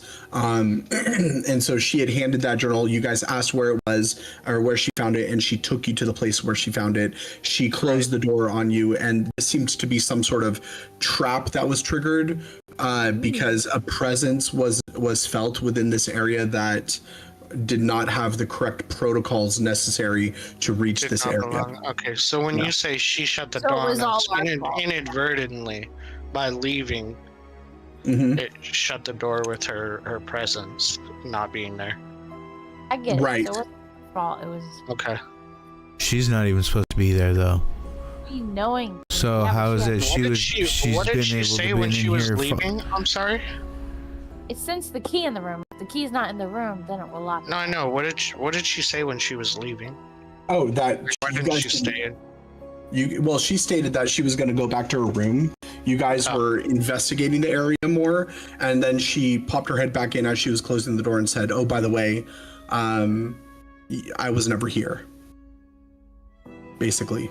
Right. Okay. Fortunately, she's back here now. True. So well done, guys. What's funny is she knows leaving would have shut that door. Let's kill this bitch. I'm done playing. I did not see that coming. Whoa. Stolas will turn to the monks and he'll say, "Well, it seems we have a little unwanted guest in here that finds our presence a bit of a nuisance to them." He will shoot a glance towards Ridley, but will not hold it for long. Okay.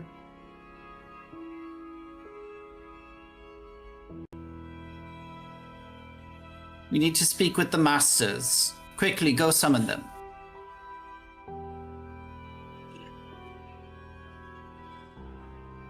No, we will not leave. You will go with us. You must account for not only the damage that you've done to one of our sacred doors, but you were in a place that you had no purpose being in. And one of the monks point to you, William, as you're storming off. You will halt now.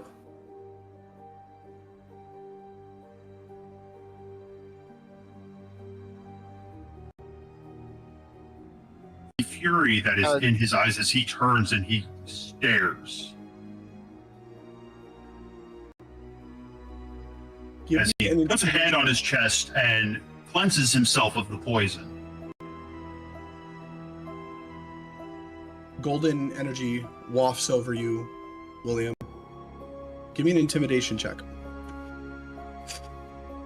And no, he just beat down the door himself. Any chance of an advantage on that intimidation?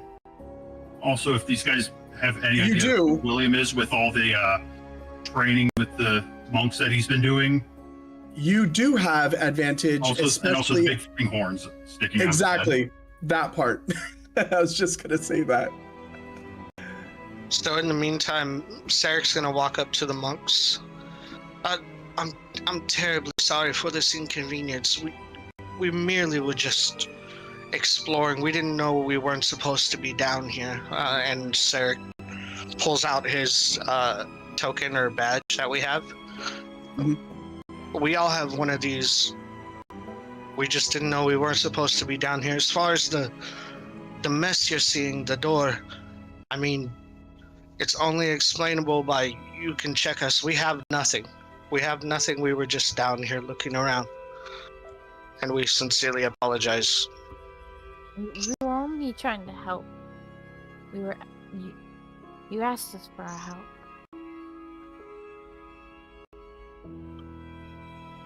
Look, when we got here, the doors were open. How are we supposed to know that our trinkets wouldn't even work?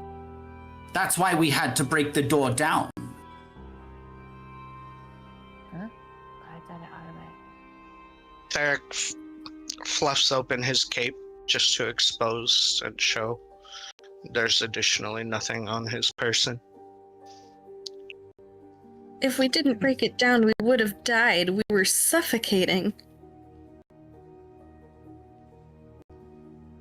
They look at, they slowly turn their eyes from William, and you see the panic, though they're trying to hide it.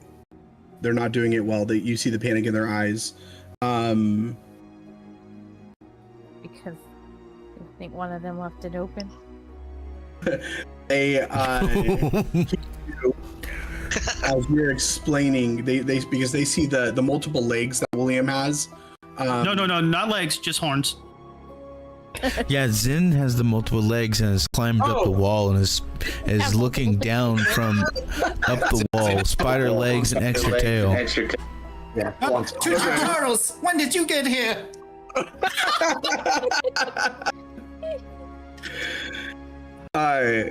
So they see the horns from William's head protruding, the fury in his eyes. They look up and they see Zin as you are spider crawling on the wall and the ceiling.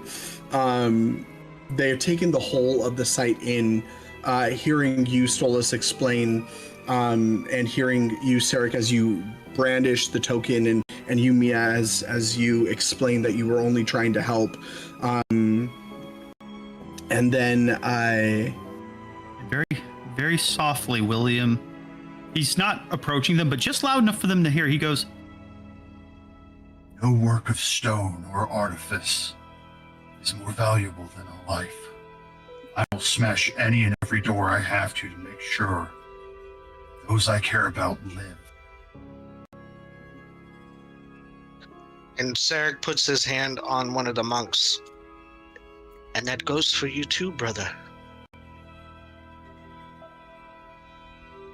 Zen speaks from the wall. And with such trying times and things getting so escalated, maybe we de-escalate a little bit, since who knows what tomorrow brings. Sarek, give me a persuasion check, please, with advantage. As Stolas and Zin and Mia were speaking, and then you laid your hands on him. Yeah, while Solus is explaining, he is subtly shooting glances at Ridley, very much giving you have some fucking explaining to do. 'Cause I was explaining to do, Lucy.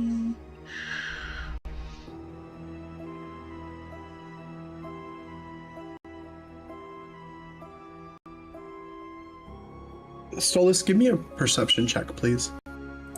Sarek, you see his eyes shift back and forth among each of you. You see sweat begin to drop, little beads of sweat begin to drop down his forehead.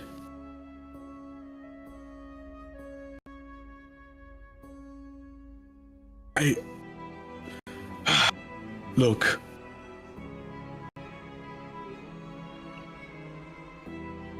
You have to understand. You have to understand what it's like for each of us right now. His eyes glance back at William's horns, and he tries to draw them away, but he can't. He keeps talking anyway, and the fear in his voice is as he looks up, William reaches up, flicks one of the horns, and goes, "They're not permanent." Sarek, Like, go, I got a third horn. Sarek will continue to rest his hand on the monk's shoulder that's explaining. And no, brother, we don't know. What is it? Tell us what you're going through.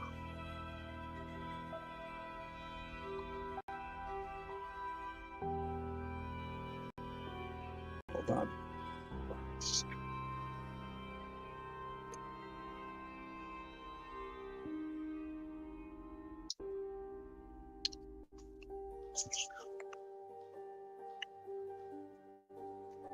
Maybe we can get some of that information that I found. That's got They nod. information. They nod at William as you do that, as you flick it and explain that it's not permanent. However, the fear does not leave their face. One of the monks is just staring at you, William. He takes a noticeable step back, and you sense that this is the fear not of a soldier, but of an ordinary man who signed up for a quiet life of prayer and copying scripture and tending a mountain garden, and now has woken up in this, and woke up inside a nightmare. Look, We're not warriors. Most of us, we came here for silence, for the work. And in the span of a few days, a giant made of tombstone appears at our wall. A snake woman walks our halls. There's a child locked in a room none of us are allowed to see. And we are told everything depends on her, and that the people are... Stop, Halvin. No, they deserve to know. People are coming to kill her. And that some of us are going to die for someone we know nothing about, and we don't know why she matters. 2 of our brothers ran away in the night. Did you know that? Cleared out their rooms. Went down. How does that make you feel? I hate them for it. But because you pray and you vowed to protect the monastery and be here on purpose. Does that not mean everything to you? It does. And then what I need you to understand, brother, is granted, if you don't think you're a warrior, you're nothing less than any of us here. We need everybody. We are all in this together. Well, we appreciate that, but we don't have near the training that you do, the other monk says. And now this, the deepest door in our home, the one we were taught never to open, smashed to pieces, poison in our halls. And then his eyes flick over all of you, the outsiders, standing here. And here you are telling us it's fine, telling us you're on our side, and I want to believe you. I do, but I'm looking at, and he gestures to William, horns, and I'm looking at, and he gestures to Zin on the walls, things I have no name for. And every part of me that kept me alive this long is screaming. Right, we're terrified. We didn't mean to almost kill ourselves. Is it in your character to judge prematurely? Granted, what it is you're looking at seems a little out of place. Do you walk around judging a squirrel by its looks? As the horns start to recede into William's skull, he convulses slightly, shuddering. This look of utter disgust on his face. He then shoots a sideways look at Vandal, going, "That shit is never going to stop being awful." and he just sits there with both hands, just massaging his head. Comes with a side effect of diarrhea. Ba-da-ba-ba-ba. You're Oh God. I'm really hoping I got rid of that side effect.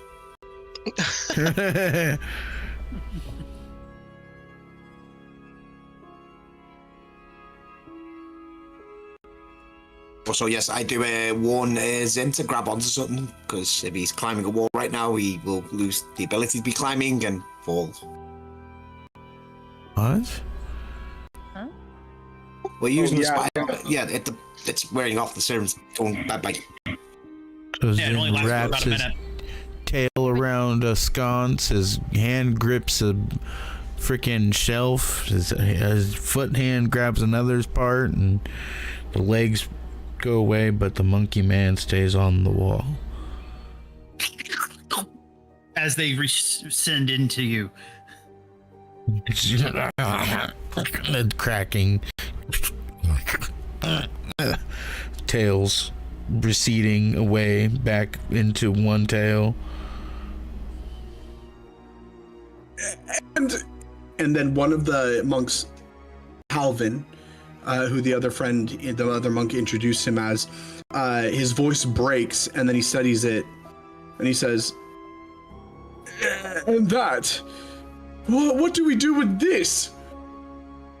We're not meant for this. You've given us just one more thing we cannot explain, and I need you.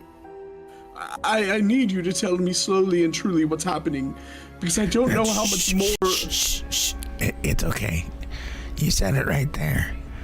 You need us, and we're here for you, and we're gonna protect you, and we're gonna help make sense of all these things. Zen jumps down from the shelf and moves towards him, and he goes and pats him on the head. Give me a persuasion check, Sin, with advantage. But I think it says Mike. I mean, if you'd like, I can demonstrate for you.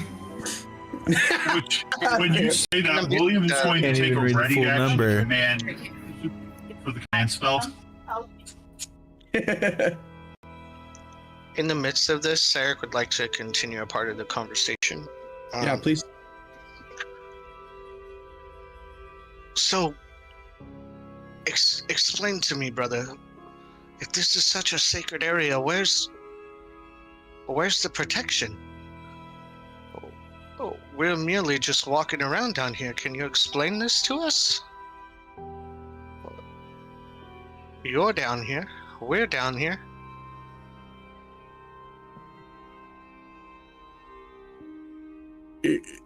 Explain this level of the archive? As far as how we presence down here. Yes, and I point to William, as in, thank you. It was left wide open, unattended, and we were able to walk into our deaths. Had I not forcibly opened the door that closed behind us. This is a very easy explanation. Well, how did you get into that room to begin with? Do we all universally point there? It was left open, but that's what we're asking you. As I had explained, we came down here because we felt there was some sort of disturbance, and the doors were already open. There was a very swift As we stepped breeze. inside, the doors closed behind us. So let's give me a perception check. Perception? Yeah. And Ridley's with us, isn't she? Is she still with us? Oh, she right? is. Okay.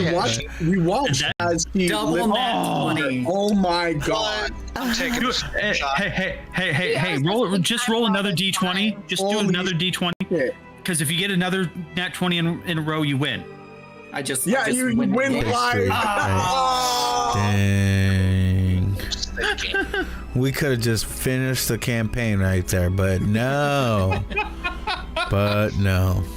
Yeah, where am I posting that screenshot? I want to toss it in this channel.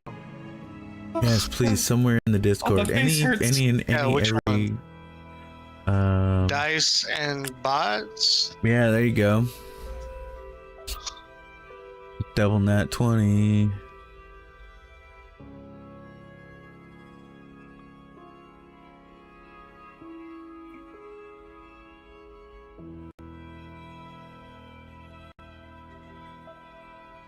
So, the monks listen and they, that is perplexing and quite concerning. These doors, if they were left open, that means that someone was in there, and the seals did not reseal the doors. What does that mean? I don't know. But it's something that we need to tell the masters quickly, right? Everything is falling apart in this monastery ever since we started having those nightmares. Right, Corin? Yeah. Ever since those nightmares. As a matter of fact, ever since that damned child came. Oh, okay. Which William would do. No, William! I'm sure there's no correlation in that. There's no correlation. William, no! Now it's who are you gonna choose? The girl. Down, boy!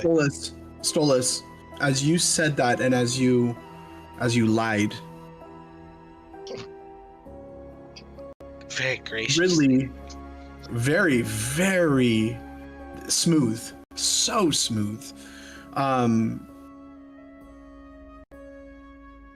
You keep Ridley out of it, whatever your reasons, my friends. Maybe he's scared. Mercy, but what you see is you see everything. Ridley is standing at the edge of this. You watch as her finger, just as they asked how you guys got in and then you took over, you watch as her finger lifted in the air. She was, and her breath catches in her lungs, and you begin to speak, and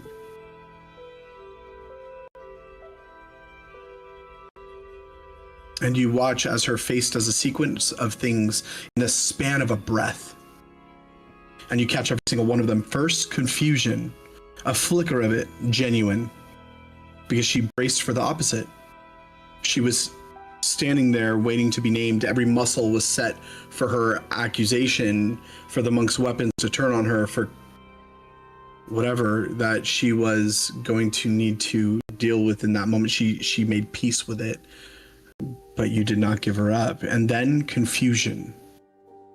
And underneath it is something that stops your breath a little. Not relief. Something more complicated, more painful than relief. Stolas, you see devastation cross her face. The look of a person who's just been shown a mercy they know with absolute certainty they do not deserve. And who feels it not as a gift, but as a wound. Her eyes find you, Stolas, just for an instant. And you can see through her mask. You can see everything that's going on in the shifting of her eyes, in the breath that is not being released. Guilt, vast and structural, and gratitude. Very sexual. and then at the very last instant, as your final words leave your mouth, Stolas, a flicker of something that is almost hope. The smallest fragile ember of it. And then her eyes very quickly look away.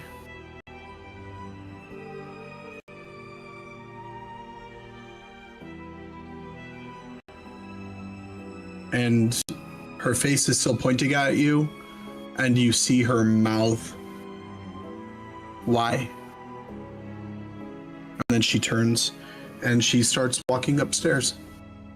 You see her mouth. Why? Her mouth. She's saying why. She's mouthing the word why. Oh, okay. Could have thrown her under the bus.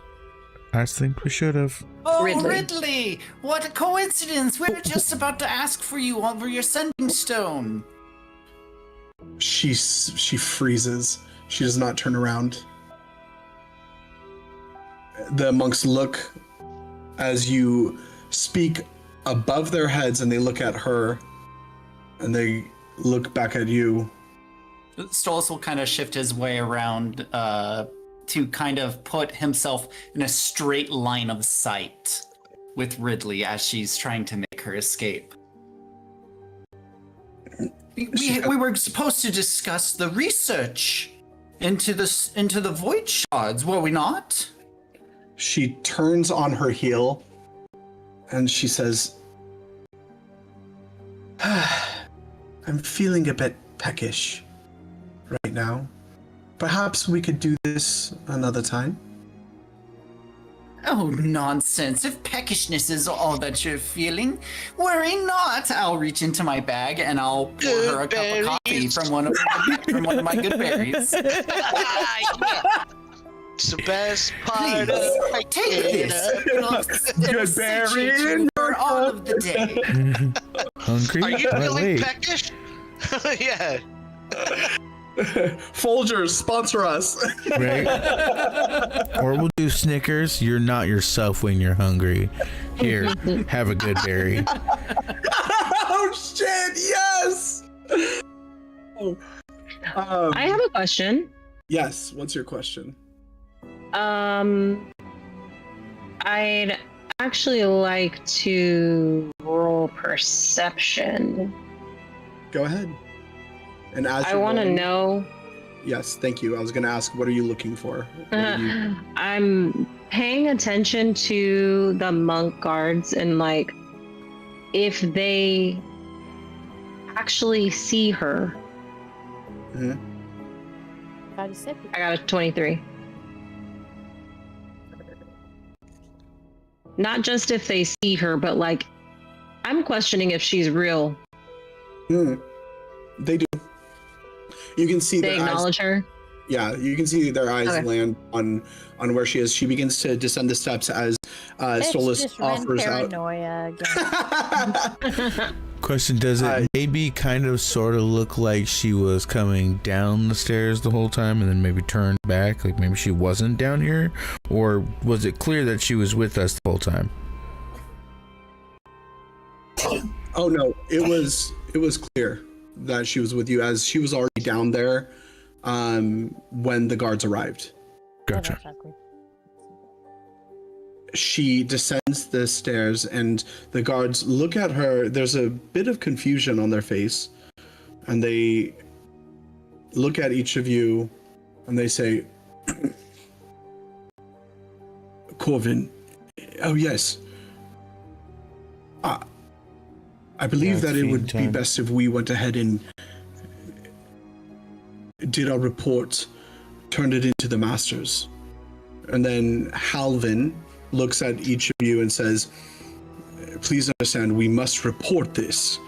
This is a matter of destruction of monastery property, though we will make sure that it is expressed that the door was left open and you had no idea that any of the traps would be triggered. And so we will make sure that the masters are aware of the full situation, but they may want to speak with you specifically regarding how everything transpired. Just, to make sure the administrative purposes are done and handled correctly. Are they behaving different because of Ridley? Not that you can see. With No. 23? With 23, I can't tell. There's no indication that they're handling the situation differently. More so, what you're picking up on, Ren, is that because you guys explained the situation, it seemed legitimate, and because you have they're dealing with a lot of stress right now. They are more concerned with protecting themselves, and they know that you have been granted special access to certain areas through the monastery because of Grandmaster Ascendant Saurian.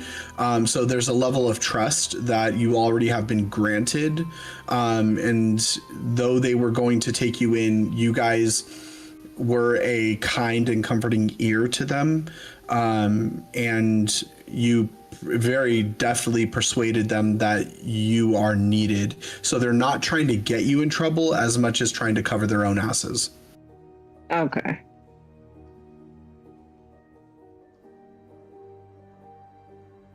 More or less, this is just above their pay grade. Yeah. At that, they say, well, please do not try to go back into the room, as you know what will happen.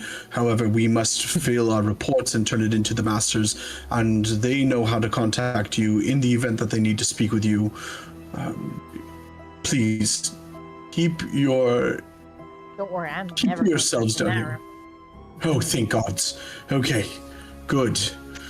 Well then, I'll see to it that the reports get filed away, and just please be careful down here. There are many things that can seriously injure an individual if not handled correctly.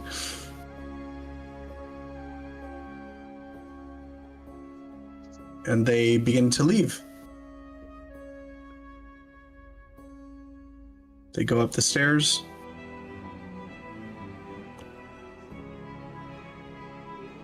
And you watch as they move off and then continue up the stairs. You hear the sounds of their footsteps trail off as they get higher, and then finally you no longer hear them. Everybody stare at Ridley. We all turn in unison to look at her. Frowns upon our faces. Like she owes us something now. What the hell? What the hell was that?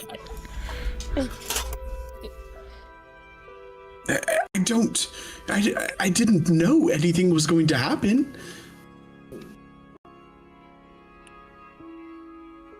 Then why'd you even have to leave? You couldn't just stay down here with us and inspect. Right there. Every other time you've been down here and you've left, how did you check to see if the door was locked? Did you look?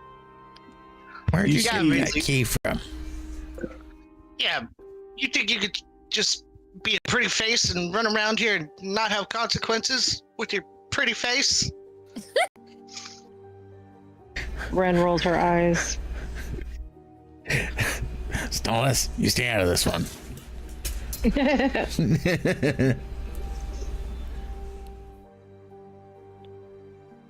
She says, Cyric, my bad. Cyric crosses his arms. She pulls at the question of the coin. She pulls the coin out. She turns it over her fingers and she says, "There's a younger brother who watches the lower stair on the night rotation. Third watch, the lonely one. Nobody talks to the third watch guard. Have you noticed? You stand in the dark 8 hours, and the only company you get is the person who thought to bring you a cup of something warm." And she takes at this point, she's taken the coffee from you, Stolas. Okay. And she says, "So I brought him something warm, and I listened to him about his mother in Hazaz, about whether he'd chosen the right life, and about the girl he left, weeks of that. Oh. And one night he was so grateful just to be seen that when I only asked whether I might borrow the passkey for an hour to settle a question that had been keeping me up, he handed it over, made me promise to bring it back before dawn. And, well, ever since then, he's been lending it to me. And you," and she looks at you, Stolas, and you see in her eyes reluctance, anger, and fear. You should have given me up. I don't understand why you didn't. It doesn't fit anything I know about how people are.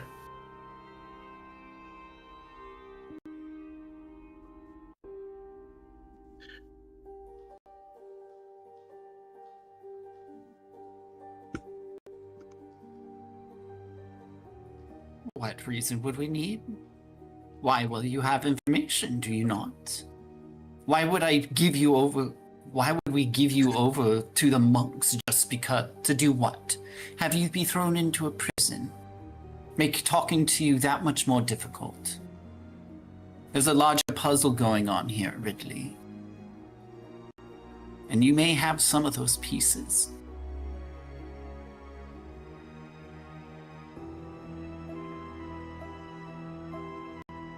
She narrows her eyes. There's a long linger of her eyes on you, Stolas, and then she looks at each of you. Takes one single step back toward the stairs. And then she says, "And what's that?" This puzzle? Yes. 7 pieces to a puzzle, to be exact. Pieces of eight.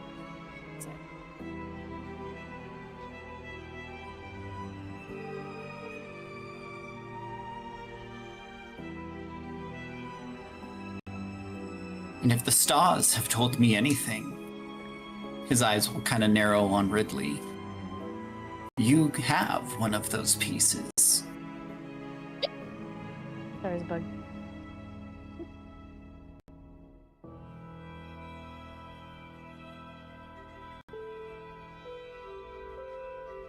Her eyes linger back on you.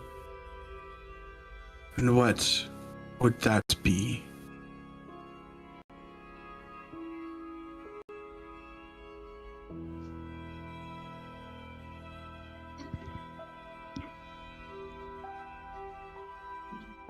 The 7 pieces. The 7 void shards.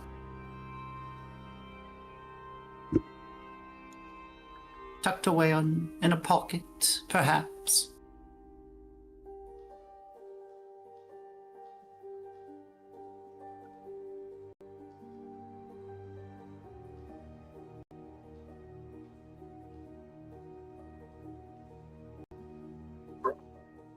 DM, Mm-hmm.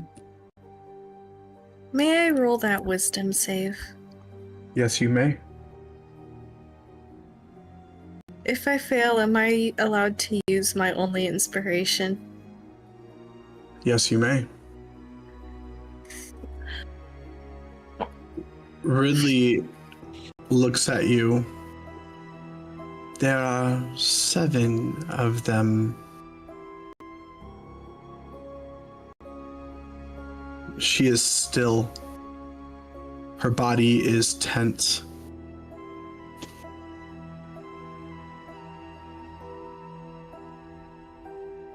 She says, "Why?" Her voice is very careful now, very level. Would you tell me that?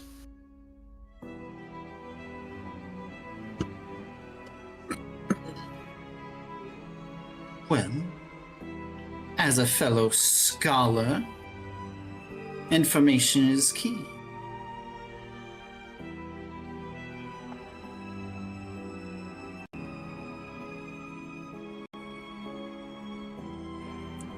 You have knowledge and perhaps a little bit more than that.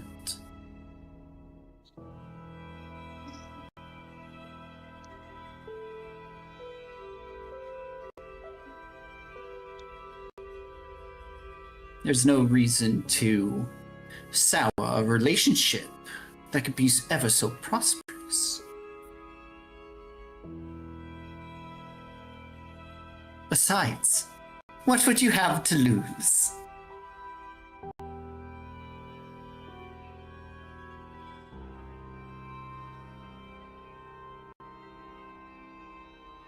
So then it's true. You do have one. And it is cracked. Do you have any idea what you just handed me? No. She catches herself, holds up a hand, and there's something almost desperate in it now. No. Don't answer that. Don't tell me anything else, please. You've already said too much, and you don't even know why it's too much, and She presses the heel of her hand to her forehead, and when she speaks again, it comes out low and fast and frightened, the words of someone thinking out loud in front of you. And I knew about the shards, that there were shards, that they were being gathered. I didn't know how many there were still loose. I didn't know you had one, and now I do, and that's, Stolas, that's not a small thing. That's the kind of thing that can get you in trouble. That there are things. Why? Do you understand the danger that you just put yourself in by telling me that? Why are you telling me this? Well, first of all, I never confirmed that we had a void shard. However, we are doing our own research into them. And he'll kind of gesture to the booby-trapped room. Apparently, the monks are even willing to hide things. Why should our allegiances just lie with those with a group that would still withhold information?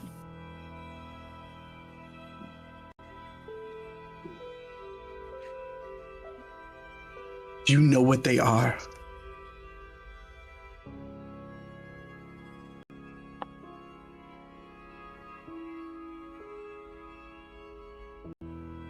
To a broad extent.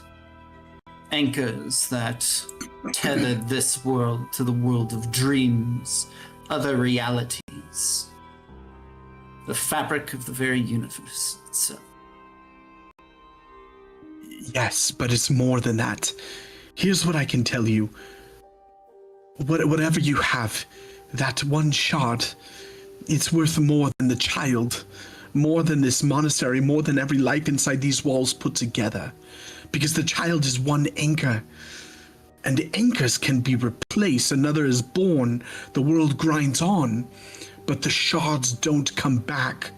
There are only ever 7, and once they're gathered, the thing they make is not a thing that can be unmade.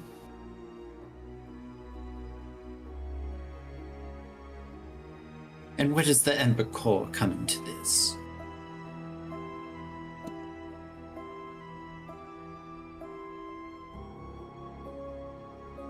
Surely gathering the shards themselves would have a certain reaction, but you are also researching this Ember Core.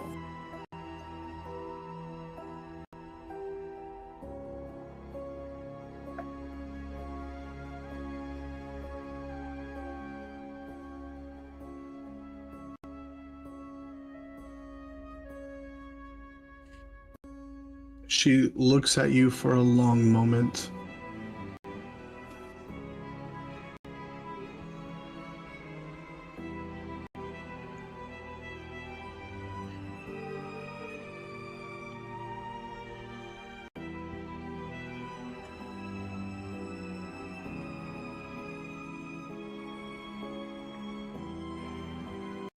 I'm not going to answer that one.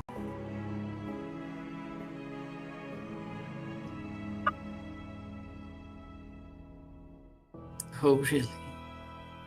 Then why would that be? Because knowledge like that isn't free.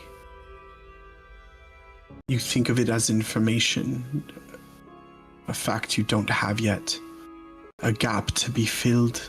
It isn't. Something Then that's... why didn't we sell you out just then?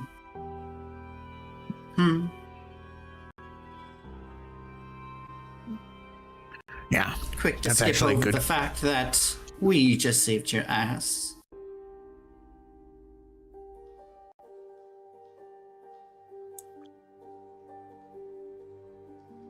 You blackmailing her now? Oh, gods, yes. I mean, it's pretty clear that there is a spy. And if it's not you... A spy, she says flatly. For whom? It seems like you. For something. You wouldn't tell us.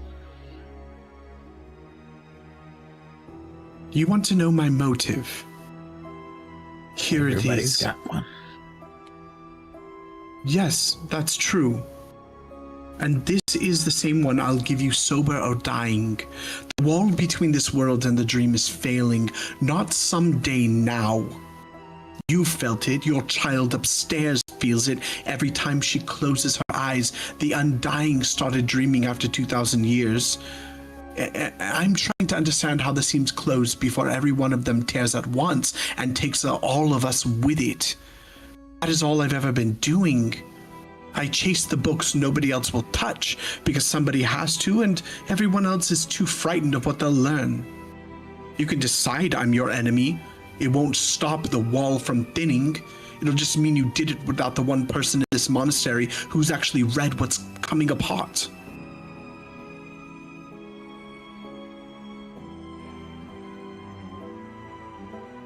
You want to know what the Ember Core is.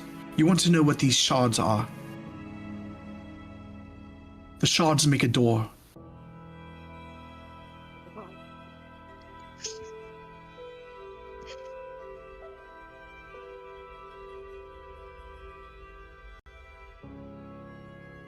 when all the shards are brought together? Or must they be housed within this Ember Core? They must be housed. Where does this portal lead?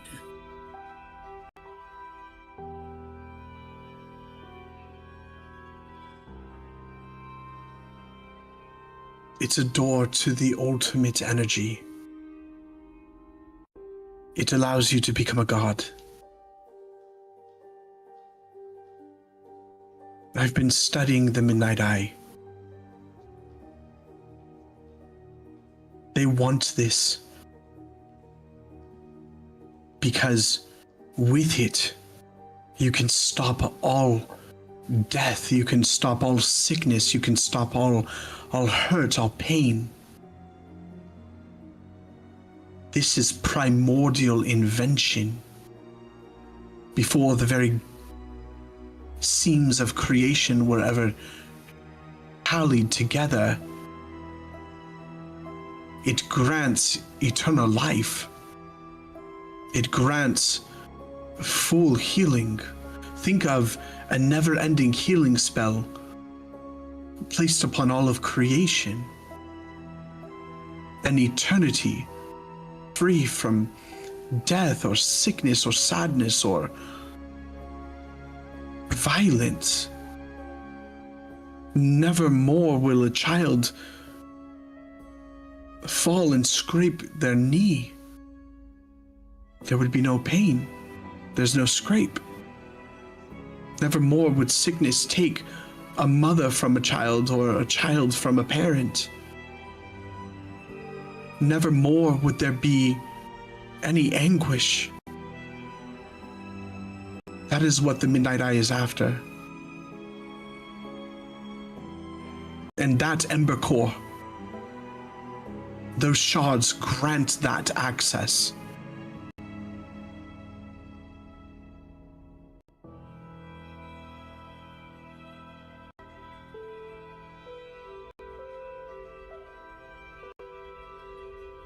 I see. If that happens, why would you willingly bring one with you? She freezes. You watch as her brow twitches. How do you know that? There may be some things going on in the skies above us, but the stars still see all, dear Ridley.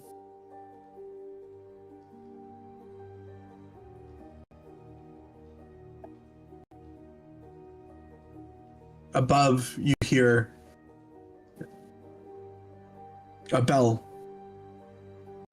Gong! Gong! Gong! She looks up. She looks at you.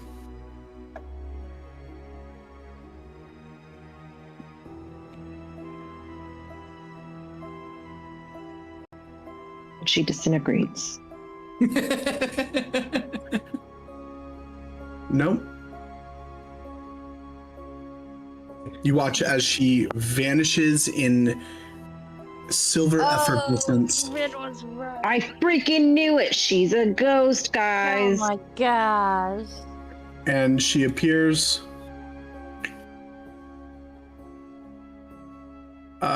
mostly up the stairs as she casts Misty Step. Okay, I'm gonna need her to give me a save as she does this. What would you like her?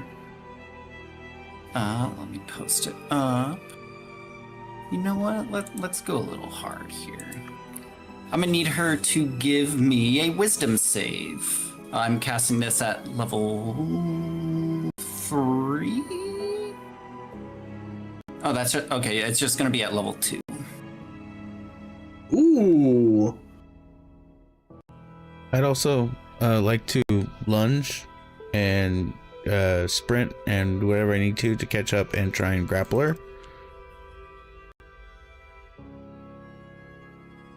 Yeah. DC is 18, by the way. She fails. As Zin rushes up the stairs, Stolas will calmly walk behind him. He'll click his tongue. Oh, Ridley. I really thought we could have done this the easy way. What did you do to her? I cast Hold Person as these stars begin to flash around Ridley. You watch as her limbs begin to seize up as the stars pierce into her skin, not dealing damage, but freezing up her motor skills as she comes to a complete halt. And how long does that last? Up to 1 minute, baby. 1 minute. However, best to restrain early. As I believe, Zin, if you were to make a grapple check against her, it is an automatic crit? It with is. Hold Person? However, this is what happens. Just as you do that, Stolas, and you begin to speak, and Zin, you lunge toward Ridley. Stolas, give me a perception check. I need... Nyx, where are you positioned? 22. Fire tonight. Yeah, you rolled high tonight. I did not realize my token was not on the screen. I apologize. It's okay. Here. Ren, Sarek, and Zin, go ahead and give me perception checks as well. Let's am right about here. I'm gonna blow this perception check out of the water. Yeah. Oh my god. Mia, Williams, can I have perception checks? Oh. All right. Damn, Zin. After almost dying to toxic gas, Zin's in a hyper state of awareness. Right. Okay. Fueled by banana power. I want to go back and read that book. Potassium. It's I great. know he said it's banana, but I'm pretty sure it said banana. Sent you an image of it. Banana business. Yeah, I saw It's that. because That's you pretty didn't good. see the apostrophe right there. Oh. Did nobody teach you grammar? Nyx, what No. are you casting? Definitely not.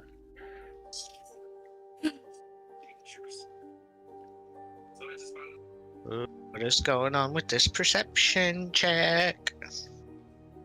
Okay. Stolas, I need you to give me a dexterity save.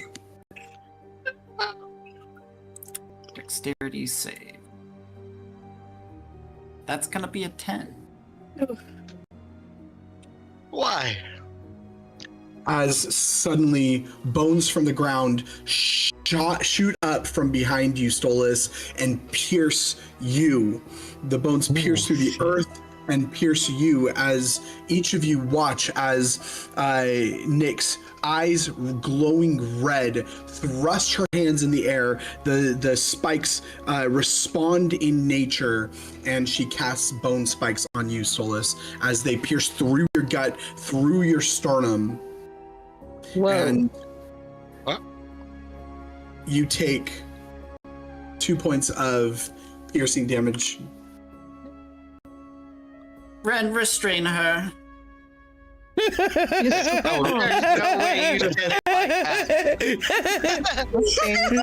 Just he looks down at this just hole in his fucking abdomen.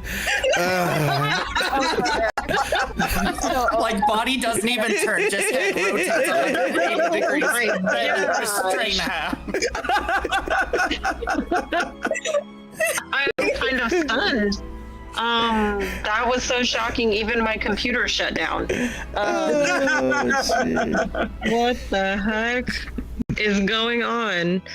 How You just have a little nail through your foot. Through your midsection. Hopefully missing every artery and anything of importance. My goodness. Nyx needs a Snickers. Restrain her. You just gave her a good berry too? Man. Capturing her. Someone get that rat a biscuit. What'd you say, Mia? I said we didn't put blame on her. Now we're gonna look like the bad guys capturing her. You hear out of Nyx's mouth, "Run." What? What? Out of Nyx? Yes. Oh, sheesh. No, so Sarek's going to fire a maneuver attack on Nyx? That's messed up. no, on Ridley. Do I have her grappled? You do. Oh, okay. Is she still in hold person? Yeah. She tried to make another wisdom save throw and failed again. You hear upstairs again, gong, gong, gong. What is freaking happening? Run? Do I run? Do I stay? So many questions. Sarek's gonna yell Oh, out. yeah. Stolas, thank you, William. Please give me a concentration saving throw. Yes. Is William really down the hall? That's Constitution, right? Yep. Okay. 19. We're Very holding nice. it together. Yep. Very nice.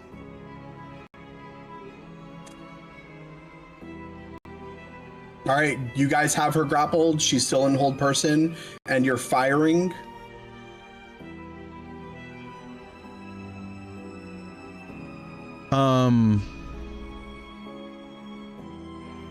With my perception and clearly hearing and seeing something other than what's supposed to be going on, Zin will, from across the room or up the stairs, I'm gonna go ahead and enact my blood curse. Oh, nice. Like mix. So I'm gonna go ahead and use one hand to go ahead and make a small wound, and I'm going to enact the blood curse binding. As a bonus action, bind a large or small creature you see within 30 feet.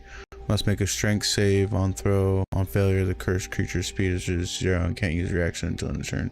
I'm gonna also amplify the curse, making the last one for 1 minute.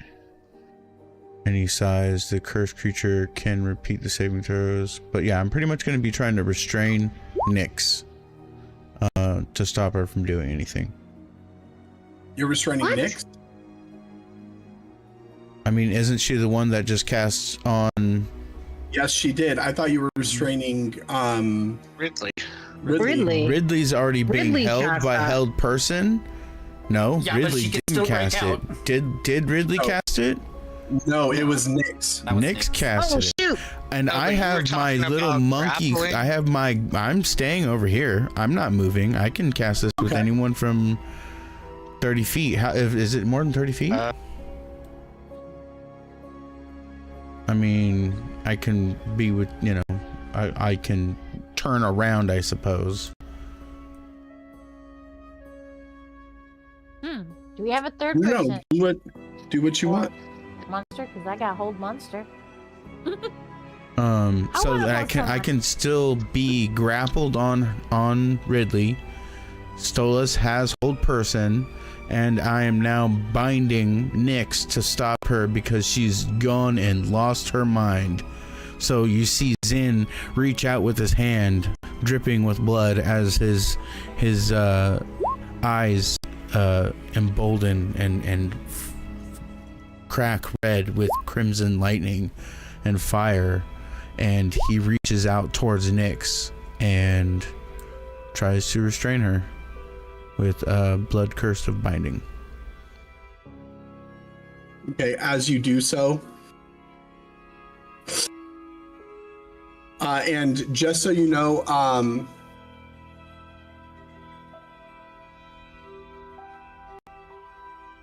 Mia, you can cast Hold Monster on a creature. It's any creature except undead. So you can cast it if you would like to. William, all you know that's happening is Ridley tried to escape. Stolas was successful in casting Hold Person on Ridley.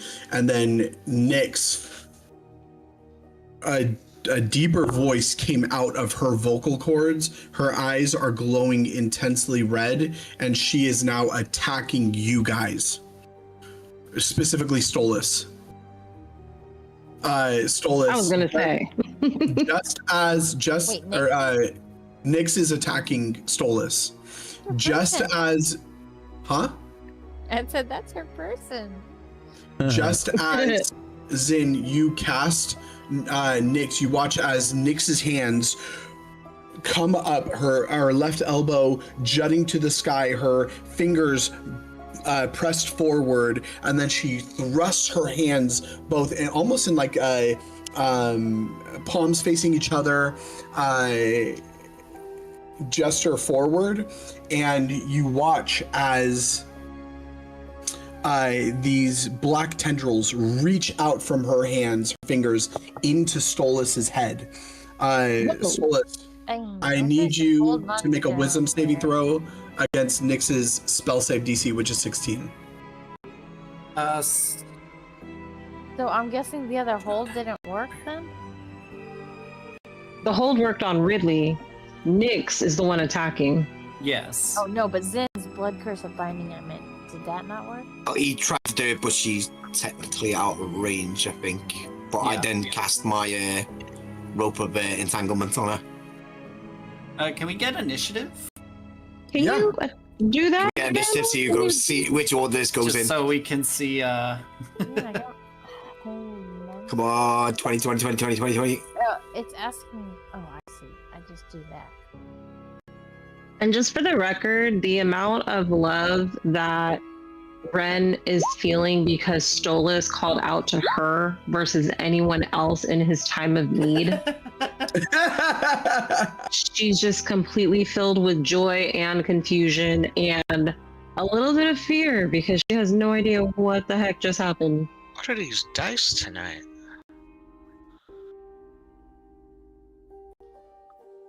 My computer is like fighting me. I don't know my spells, guys. Well, you're a monk, right? I cast Sucker Punch.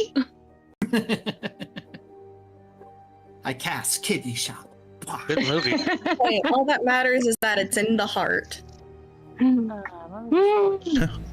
punch with your heart. Kill her in the heart? Oh, punch with No, got it. no. That's okay. Okay. Ren hasn't known her confused. spells since first campaign. Stop it!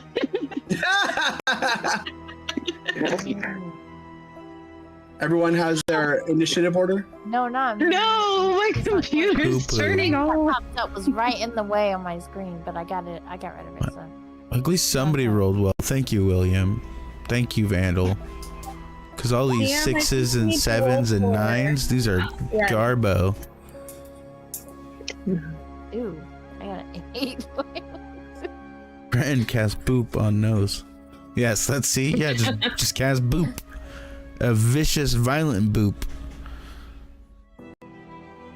What was your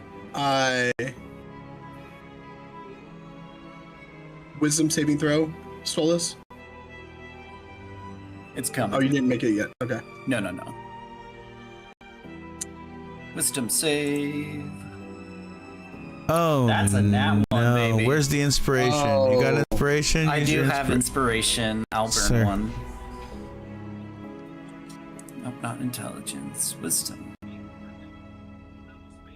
Oh, thank 22. you, Jesus. Nice. Ooh, nice. Good burn, good burn. Okay. Go ahead and roll damage, Nyx.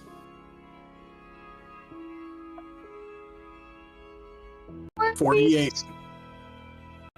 10 damage. Oh Go yeah, ahead and give me- great rolls. Great rolls. Give me a con save, Stolas. All of my rolls have been And low the two today. I icons. don't know Good. why. Good. Good. Traitor.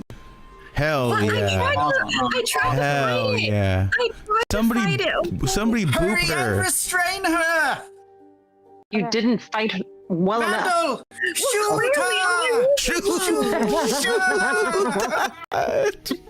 Burn the witch. Not a raptor. You Dumbo! Up No, but above. for real, if nobody is moving immediately to get Nyx, I will. I've thrown the rope on us. So Okay, good. I'm literally trying, guys. My computer legit shut down. What do I? It's not even opening. What do I roll for hold monster? It's a wisdom save. Yeah, What would happen if I tried to run? we'll see. Your little legs will not take you very far. Hey, I have oh my gosh, what is that? I can basically Scamper? move around people who are taller than me. It is See, the thing is, you're like 5 foot tall, though. Oh, that's. Vandal's smaller than you are. Yeah, and are you gonna trust Vandal? No, I don't trust either of you guys be pulling hair or blowing stuff up. That means I just wasted. That's it. real. No. You didn't do anything wrong.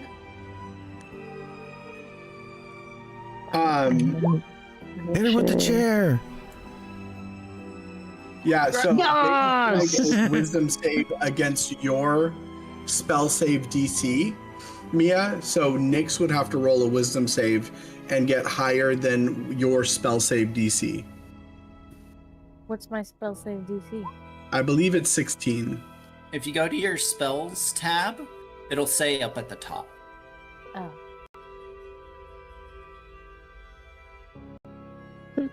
I have not rolled anything above an 11. Oh, yours Great. is 19. That's Great. amazing. Excellent. Jeez. So go ahead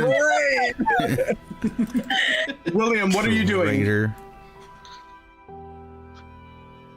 Come on, Mr. Wallace. William Wallace. William.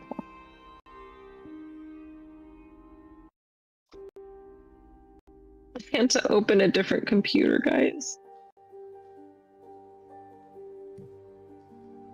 Did it die? As William is much started farther away, Oh. am I able to see Good luck. where the spell actually affected up the stairs, down the stairs, from where I'm sitting way over here? Or do I just see that Nyx gestured in that direction and then I heard Stolas yell for Nyx to get restrained and... Correct. You do see, though, Nyx has thrust her claws forward, and you see tendrils of black energy roiling out of her claws at this point. You hear Stolas yell. You can see above the banister, so you can see the upper torso of Stolas, and you see Zin there. He's holding Ridley. Ridley is... fully restrained at this moment, but you see that something has taken over Nyx, and you would know, William, you could most likely deduce that it's Tyr. Yeah. So William is going He's to... rolled multiple 7s on her wisdom saving throw. Yeah, William's going to start running over, and Ren, you watch as he just evaporates into mist and reappears here as he misty Whoa. steps. And this is really unfair for Nyx. I need you to either choose your choice, acrobatics or athletics. But I'm gonna yoink you. Yoink as in restrain, or As I'm picking her up. What? I'm snatching you up. Am I like upside down, bear hug? It's well.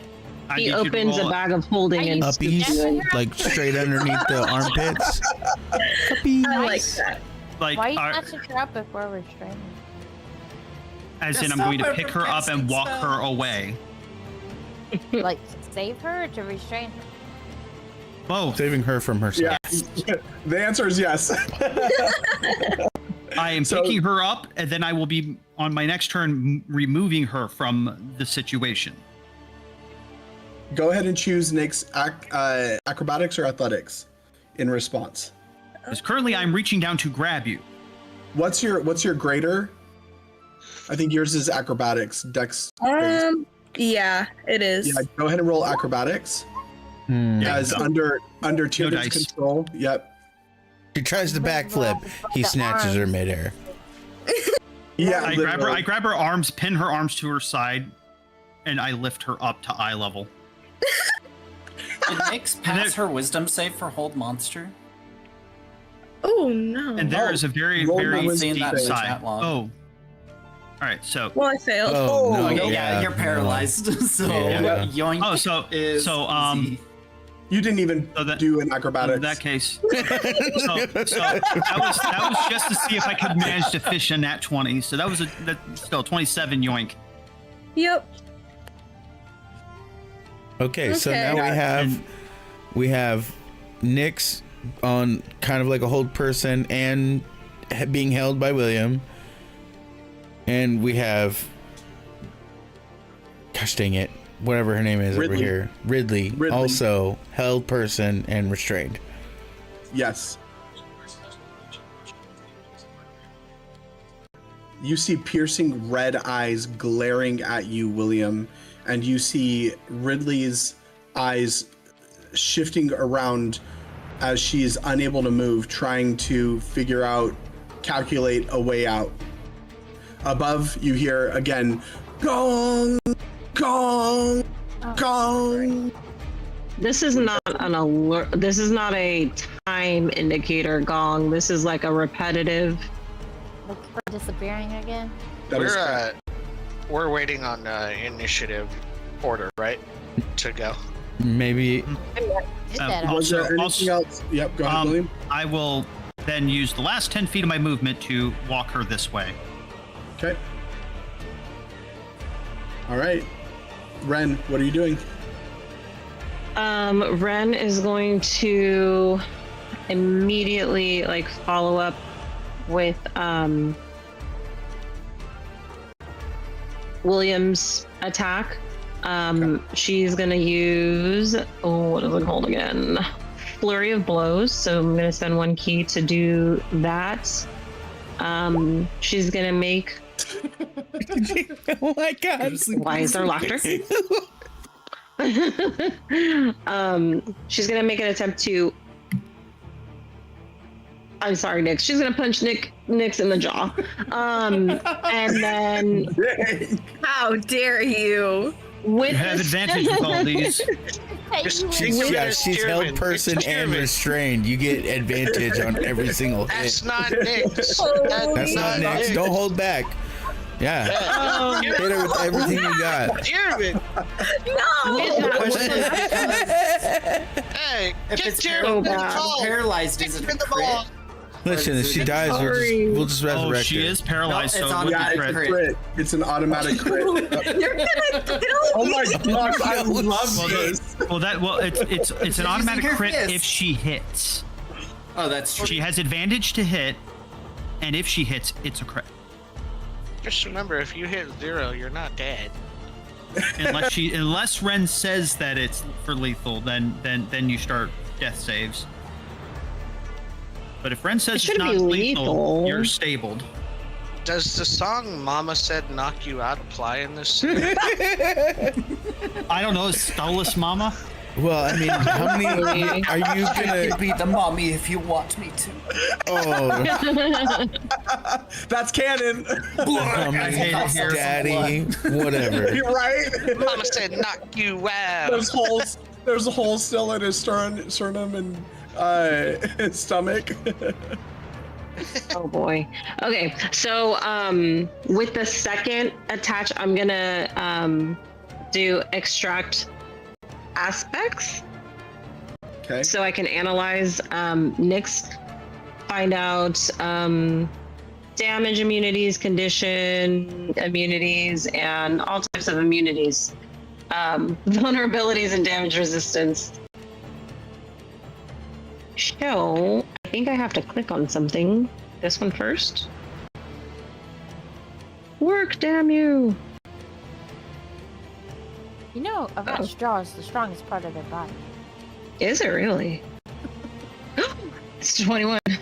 So, it's how much? I think, yeah, I rolled a I'm pretty sure that 21. hits. Yeah. Wait, do I have advantage? Because it's 23 if I do. Yeah, you do.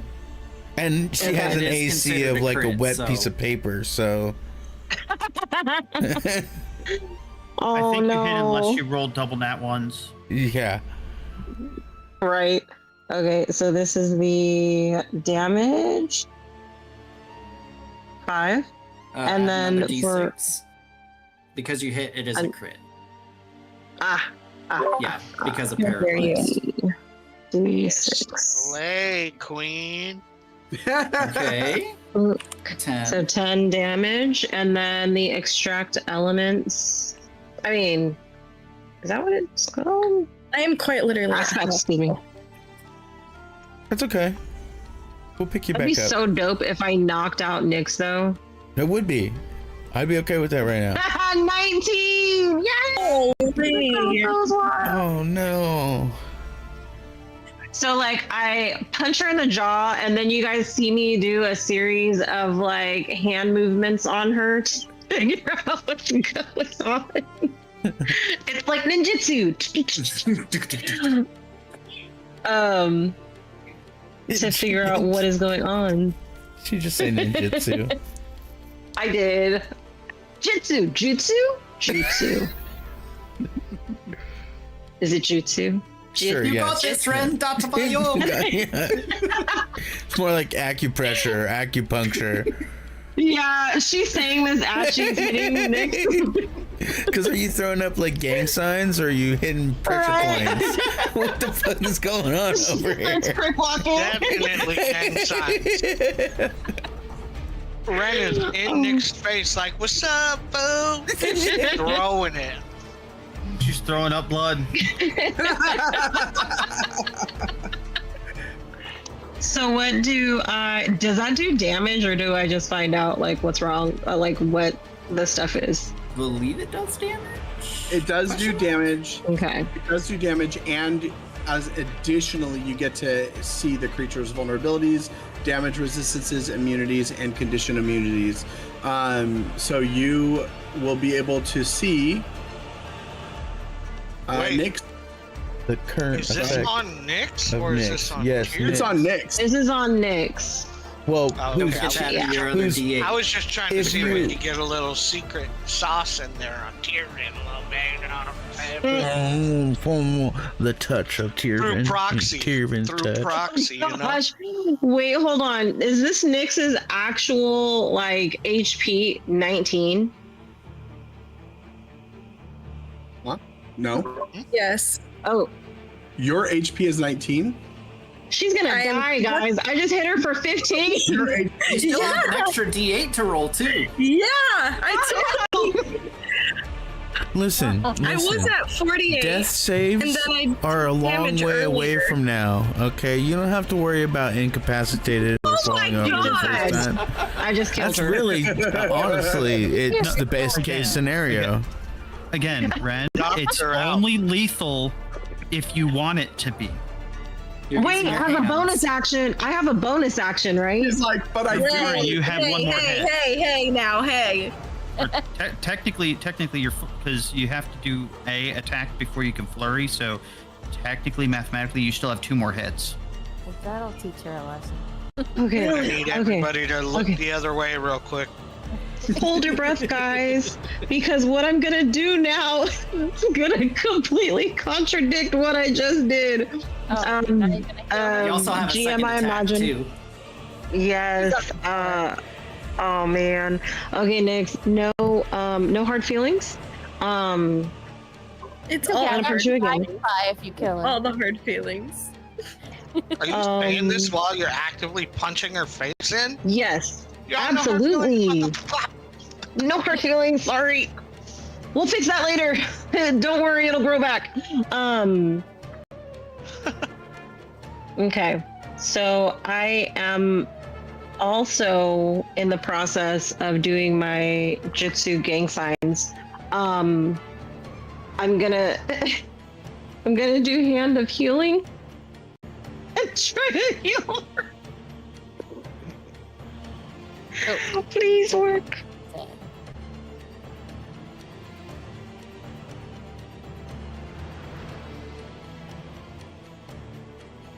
But aren't we trying to knock her out? She's gonna die. If you just hit her for you more have to than declare 19. lethality. Yeah, you have and to you're declare using your lethal. fists. Oh, Hit okay. 0, and it just means you knocked her out. Like that's Right. Is this a new rule as well? You guys just made this up? No, Oh, what am I I love how you guys say no. No, it's just you just say non-lethal. You're trying to do non-lethal damage. It is definitely non-lethal. But what happens when these non-lethal punches deplete the HP? William. Then she's at 0 She's and not, stable. she's unconscious. She's unconscious. Okay. Okay. She's just knocked out. She gets Remember knocked out. the first couple sessions when I unconscious Vandal? Right. Remember that? That's what we're going for here. Okay. Got so keep it. swinging. Okay. Gotcha. No healing. Less healing. More Less healing. Less healing? More- yeah. We need the spells to stop being cast. So we'll pretend you didn't. Red You is put in that shock back in right your now. pocket right now, Red. You put that back in your pocket. She's like freaking out, punching Nyx like crazy. Tell you what, Yeah, you, 'cause the you best hate thing me you if can you do want me right to now die. is exercise Tiervin from Nyx's body. And I only did- know one way. More punching. You only know more punches. Okay. Okay. Oh boy. So all I have is more punches for her.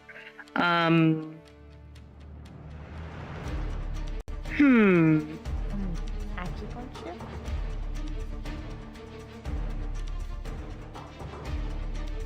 Stir and ease. Okay.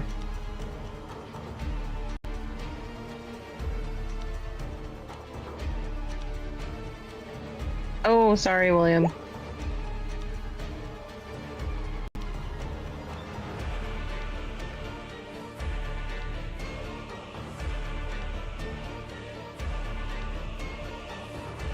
That is indeed true.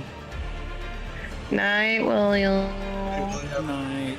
We're actually gonna, after you take your turn, Ren. I can be done now. It knocked her out. I'll stop punching her. Okay. I'll just like tug at her ear and make sure like it still like reacts. Yeah, for brevity's sake, you have enough flurry of blows and critical hits that, yeah, you probably just flurry goes to enough. sleep. Yeah, she goes night-night. How dare There's you? enough flurry. How dare We're done with the you? flurry. I mean, that's more humane than what I was going to do. I What were you gonna mean, do, Willis? Huh? Hmm. Good night, William. You'll have to Night, find out. Night-night. Good night, William.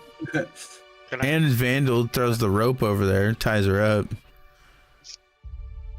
What was a standoff becomes a brawl in the space of a heartbeat. Nyx, who is not Nyx, flinging power at Stolas. The rest of you caught flat-footed between Ridley and then a friend whose eyes have gone the color of rage. Nyx and Ridley both frozen in place by the hold, two held and restrained figures at the center of this, the poison thinning in the air. And then it's into this, the snarling and spell slinging, friend against friend ruin of a scene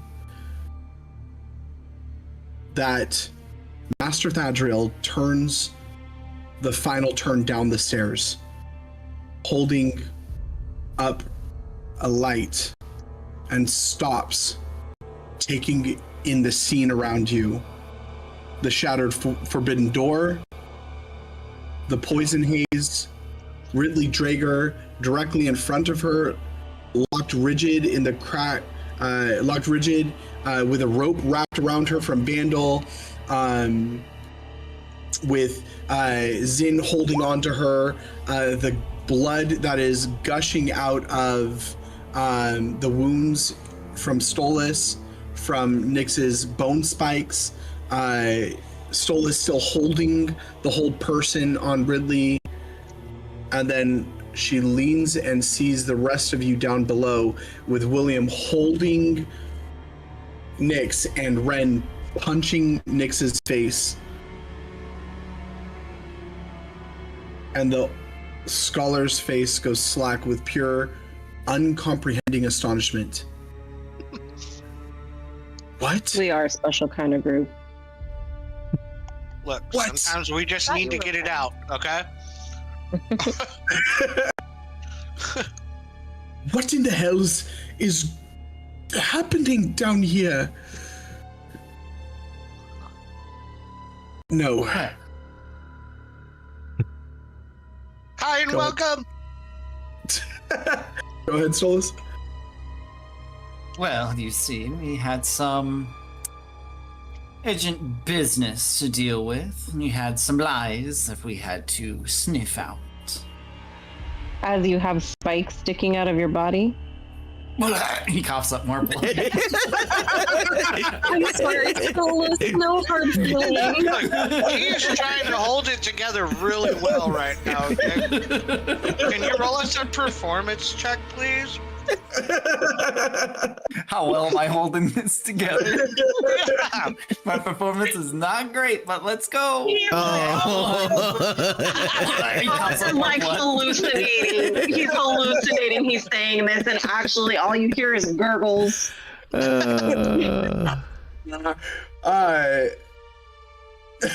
Shit. Like staring into the light. Wait, Don't go into the light, Stolas! if you win for back-to-back nat 20s, do you lose for back-to-back natties? One nat ones? Right? There has to be balance. Master Thadriel says, I can't even begin. At this point, has combat ended?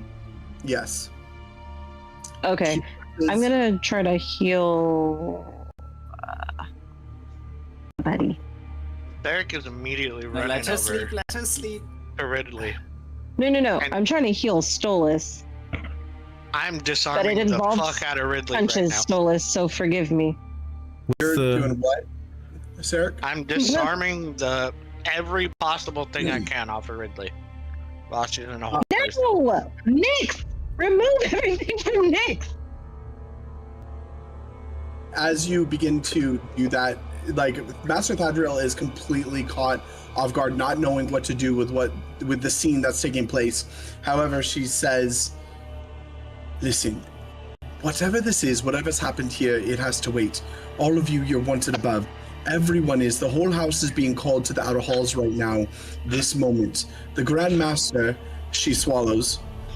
Grandmaster Saurian is going to speak to all of us before what's coming comes. He means to steady the house, to say what a leader says when the dark is at the door, and he wants every soul in this monastery gathered to hear it. So I don't know what I've walked into. I am too old to know. I may not want to know, but I am telling you, come up. The Allow me Grandmaster. to explain it the easiest way I possibly can. I will reach over and I'll reach into Ridley's pocket and I'll pull the void shard from wherever it is located on her. Yep, Oh, you find. What Stolas actually said was, and then he reaches and grabs into the pocket.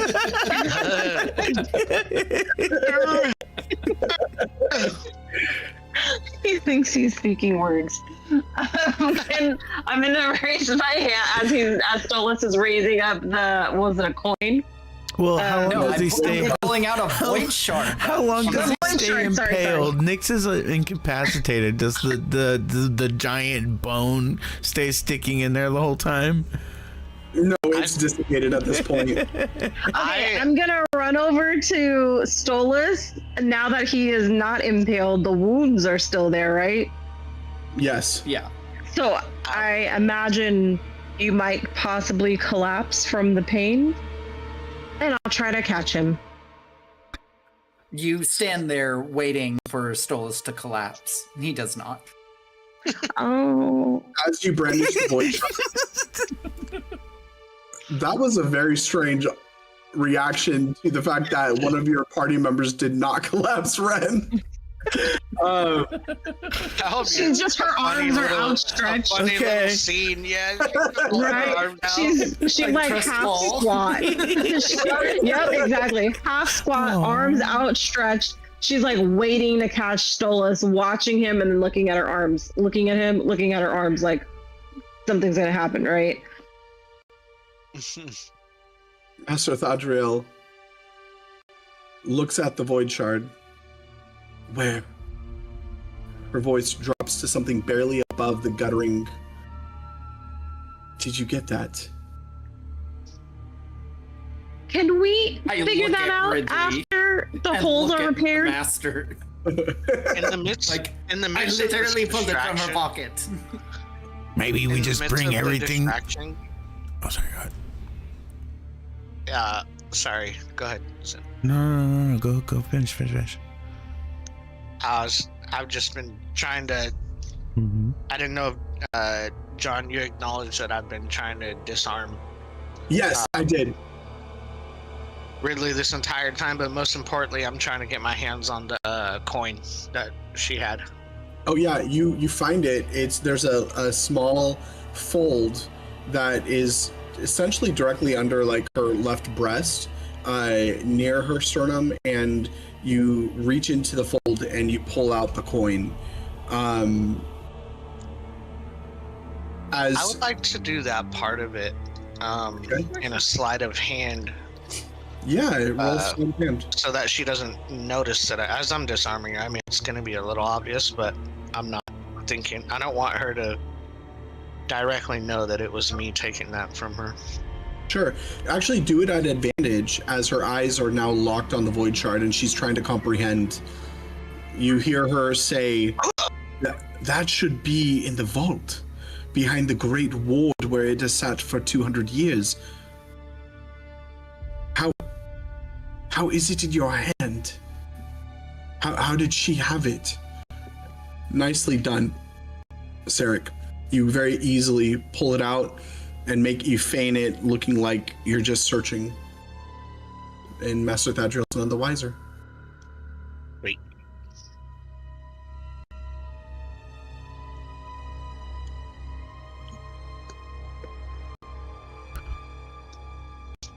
I mean, In the meanwhile, we have them restrained. I guess we can just take them with us, and Zen will lift and start heading upstairs with Ridley. Lift Ridley up. what are you lifting? Start moving her. Ren, would you please put Ridley to sleep? Yeah, and she failed her wisdom saving throw again. She Ren? in hold person. And Zen will hold So up she's his still fist held? to her face, like you just want me to start. You just want me to just start beating her. Put her to sleep. Zen will just start bash. Oh no.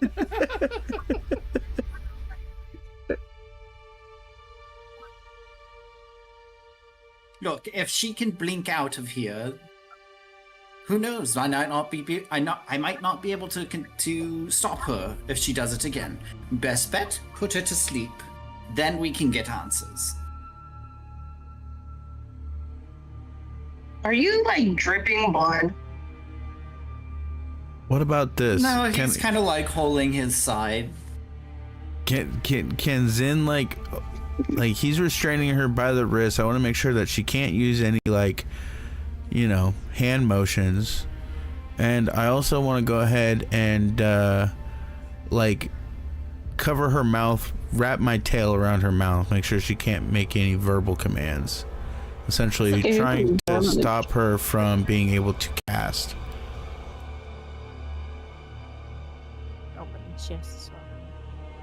Because most every spell has either like a verbal or some sort of spoken command, right? Yeah. So, Sarek, as Zin's about to do this, you search every part and you find as you originally had run over her legs, it felt like nothing was there, and then as you do a deeper investigation, you actually find 2 compartments that are hidden in a very light layer of extra leather. You see that the bindings on the leather actually are fused together with straps that are so seamless it doesn't, like, if you were just running your hands over, you would have missed it, which you did. And then you see, like, this is expertly crafted material that is made to look like natural leggings that are able to house different weapons or different things that an assassin would be able to use. And in this particular case, you find 2 very thin daggers, almost needle point daggers, not made for slicing, made for piercing. You pull the daggers out and you see one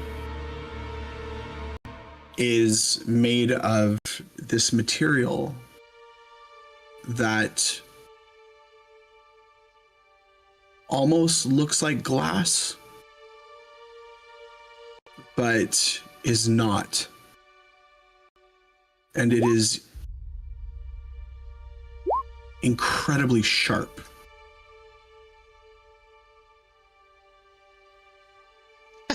Mia, I'm gonna need you to come up out of those. Yes, you may, Mia. Leggings with pockets? Sign me up. Okay. As you hold the daggers, Master Thadriel immediately rushes over to you. Nope. Okay. And if it appears that Master Thadriel is gonna reach for what I have in my hand, I'm going to intervene with like sidestepping and shoulder turning. And you only hear her say that was one word. only, yeah, that was only if that's what I was feeling with her presence. She does. She actually does move to reach toward the daggers, and she says, "By the gods, dream steel." Oh, okay. Oh. So I have it a little more stretched out, like, behind me, as if I was, no, it's mine. And I bring it back in front of me and, look at it with Master Thadriel.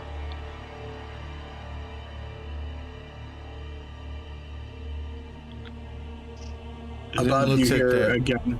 Go ahead. That definitely perks Zin's eyes, and he looks at that very. Yeah, there's visible surprise. What'd you from call Zin. it? Dream steal? Right. Yes, dreams. Okay. Oh, I just caught everyone's attention. Very nice. I am the man.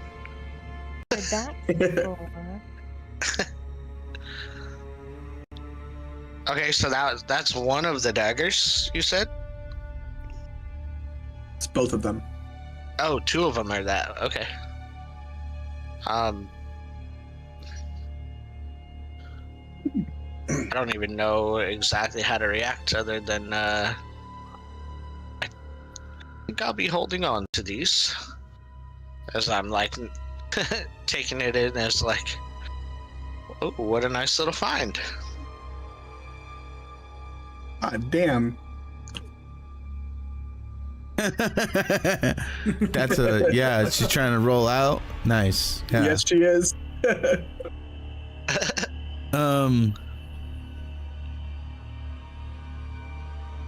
Yeah, she has to go night.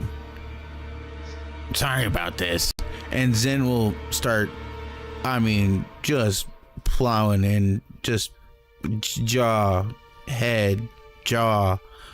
and unfortunately I'm going for non-lethal, but we're trying to knock her out right now because she can't go in any further. Wait, and with the revealing of her having Dream Seal, she just got even more of a threat. 100%. Zen just starts going to town. You do so, and you finally knock her out. You watch as her body, even in the whole person, there's a noticeable difference as her eyes completely shut. Her body goes limp, still being held up by the magic from Stolas. Above, you hear gong, gong, gong, and Master Thadriel says, "Quick, get her. We must take her to my office immediately. I will watch over her. It is important, imperative that you get to the main hall where Grandmaster Ascendant Saurian is expecting you. And that's where we will leave tonight, my friends." Okay. I'm not sure if there was anything else with any of that discovery. If you want to send me a little list, if there's anything else. If not, cool. There. I mean, you actually came in. Because just knowing that she's an assassin, I know she has all kinds of little trinkets on her, so. Yep. I will send you a list. He just wants an excuse to strip her down naked. You don't worry about my motives, okay? I already copped the feel. Wasn't that great? I'm not the one bashing right now. Oops. We'll heal that later. I was gonna give her a little kiss on the cheek while she was held, leaving her no! with the master. We're taking her with us. Definitely. Yeah. You guys pull up to the hall where all the monks are gathered. You have a knocked out rat bleeding profusely, and then a knocked out Ridley Drager bleeding profusely. And then we got fucking Red walking in, throwing up gang signs and shit. Like, what's that? Stolas has a giant gaping wound in his chest. Trust in us, guys. We've got it handled. Look, we found the spy. You can trust us. We only brought an unconscious body and presented the proof. We left you guys alone in a room for 5 minutes, and this is how we come back? Jesus. We also need an investigation on the quiet boy in the corner she talked about. Yes, the quiet boy in the corner. Yes, good catch. Maybe Yeah, just her to see what boyfriend. kind of information she coughed up to him randomly. Right? I'm sure it Pillow was just, talk. Yeah. We better find out. If we even get that chance, though, actually. Well, we'll see next time on Fate Forged. Fate Forged. That's right. Yeah. And I'll Great see you guys sessions tonight, tomorrow. guys. Yes, GG. Yes. Yes. Thank you. GGs. Good Great good roleplay RP tonight. Amazing. Yes. Thank you all for everything, and to everyone watching and who will watch the stream, thank you so much for tuning in to another grand episode of Fate Forged. Forge your fate tonight. And Zint and Nix, how could you? So mean. Yeah. Can't believe you. I'm sorry. I really tried to stop it. You You're saw all those wisdom saves. breaking when Zin's heart. RMUS roars at us is pretty scary. We let you keep your cheese and everything. How many From now times on, I tried to Nick- save? Blame the DM and blame the dice gods because I really tried. I rolled nothing above an 11 on those saves. You hear your voice? Sounds like you wanted to do it. No. Sounds like you wanted to kill us. Never. I tried. Okay, I tried. Well, what's most interesting is that she yelled, "Run" to Ridley. Mm-hmm. Yeah, exactly. Exactly. Don't forget that catch. Yep. Yep. That's a tell. That's what they call a tell in the business. Mm-hmm. This next episode is gonna be fun figuring this part out. Oh yeah, you have no idea. Yeah. And what's crazy is like it's all being laid on the doorstep of everything just being destroyed all at once. Yay! Cool. But Typical. was always the one with me trying to play with Nadia in the water and stuff. Yep. Oh, innocent Nyx. Little did you know. Right? How does that cute image look now that you had a prime that could have been playing with Nadia? She just didn't want me getting close to You her. just wait till I get to call you guys out at some point. Well, I mean, you Because I got to listen in on your can't trust the conversation. Fae. But if we can't trust her, we can't trust Stolas. Oh, I totally forgot about the Fae. Mia's Fae, right? Fae touched? Yeah. Wait, why can't we trust Stolas? Well, I ain't letting that little bit slide. You explain yourself. Because Nyx and Stolas were always sharing secrets with each other. Yeah. That means he must be in on it too. You want to tell Yeah, the let's talk easiest about way it, to check Stolas, a person's characters. What's See what kind going of friends on they over keep. there? You were Well, besties who else was with she Nyx, going to weren't talk you? to? She just happened to Ren? confide in me. Yes. Good old talk at 1,000,000 miles an hour for 5 minutes, Ren. He's friendly enough. The perfect person to tell your secrets to. Your worries. I'm sure Nick's dark and closed off exterior, and it doesn't match her interior. I bet it's more like Ren and wants to be vibrant and communicative, over the topness. And they're like kindred spirits, meant to be besties.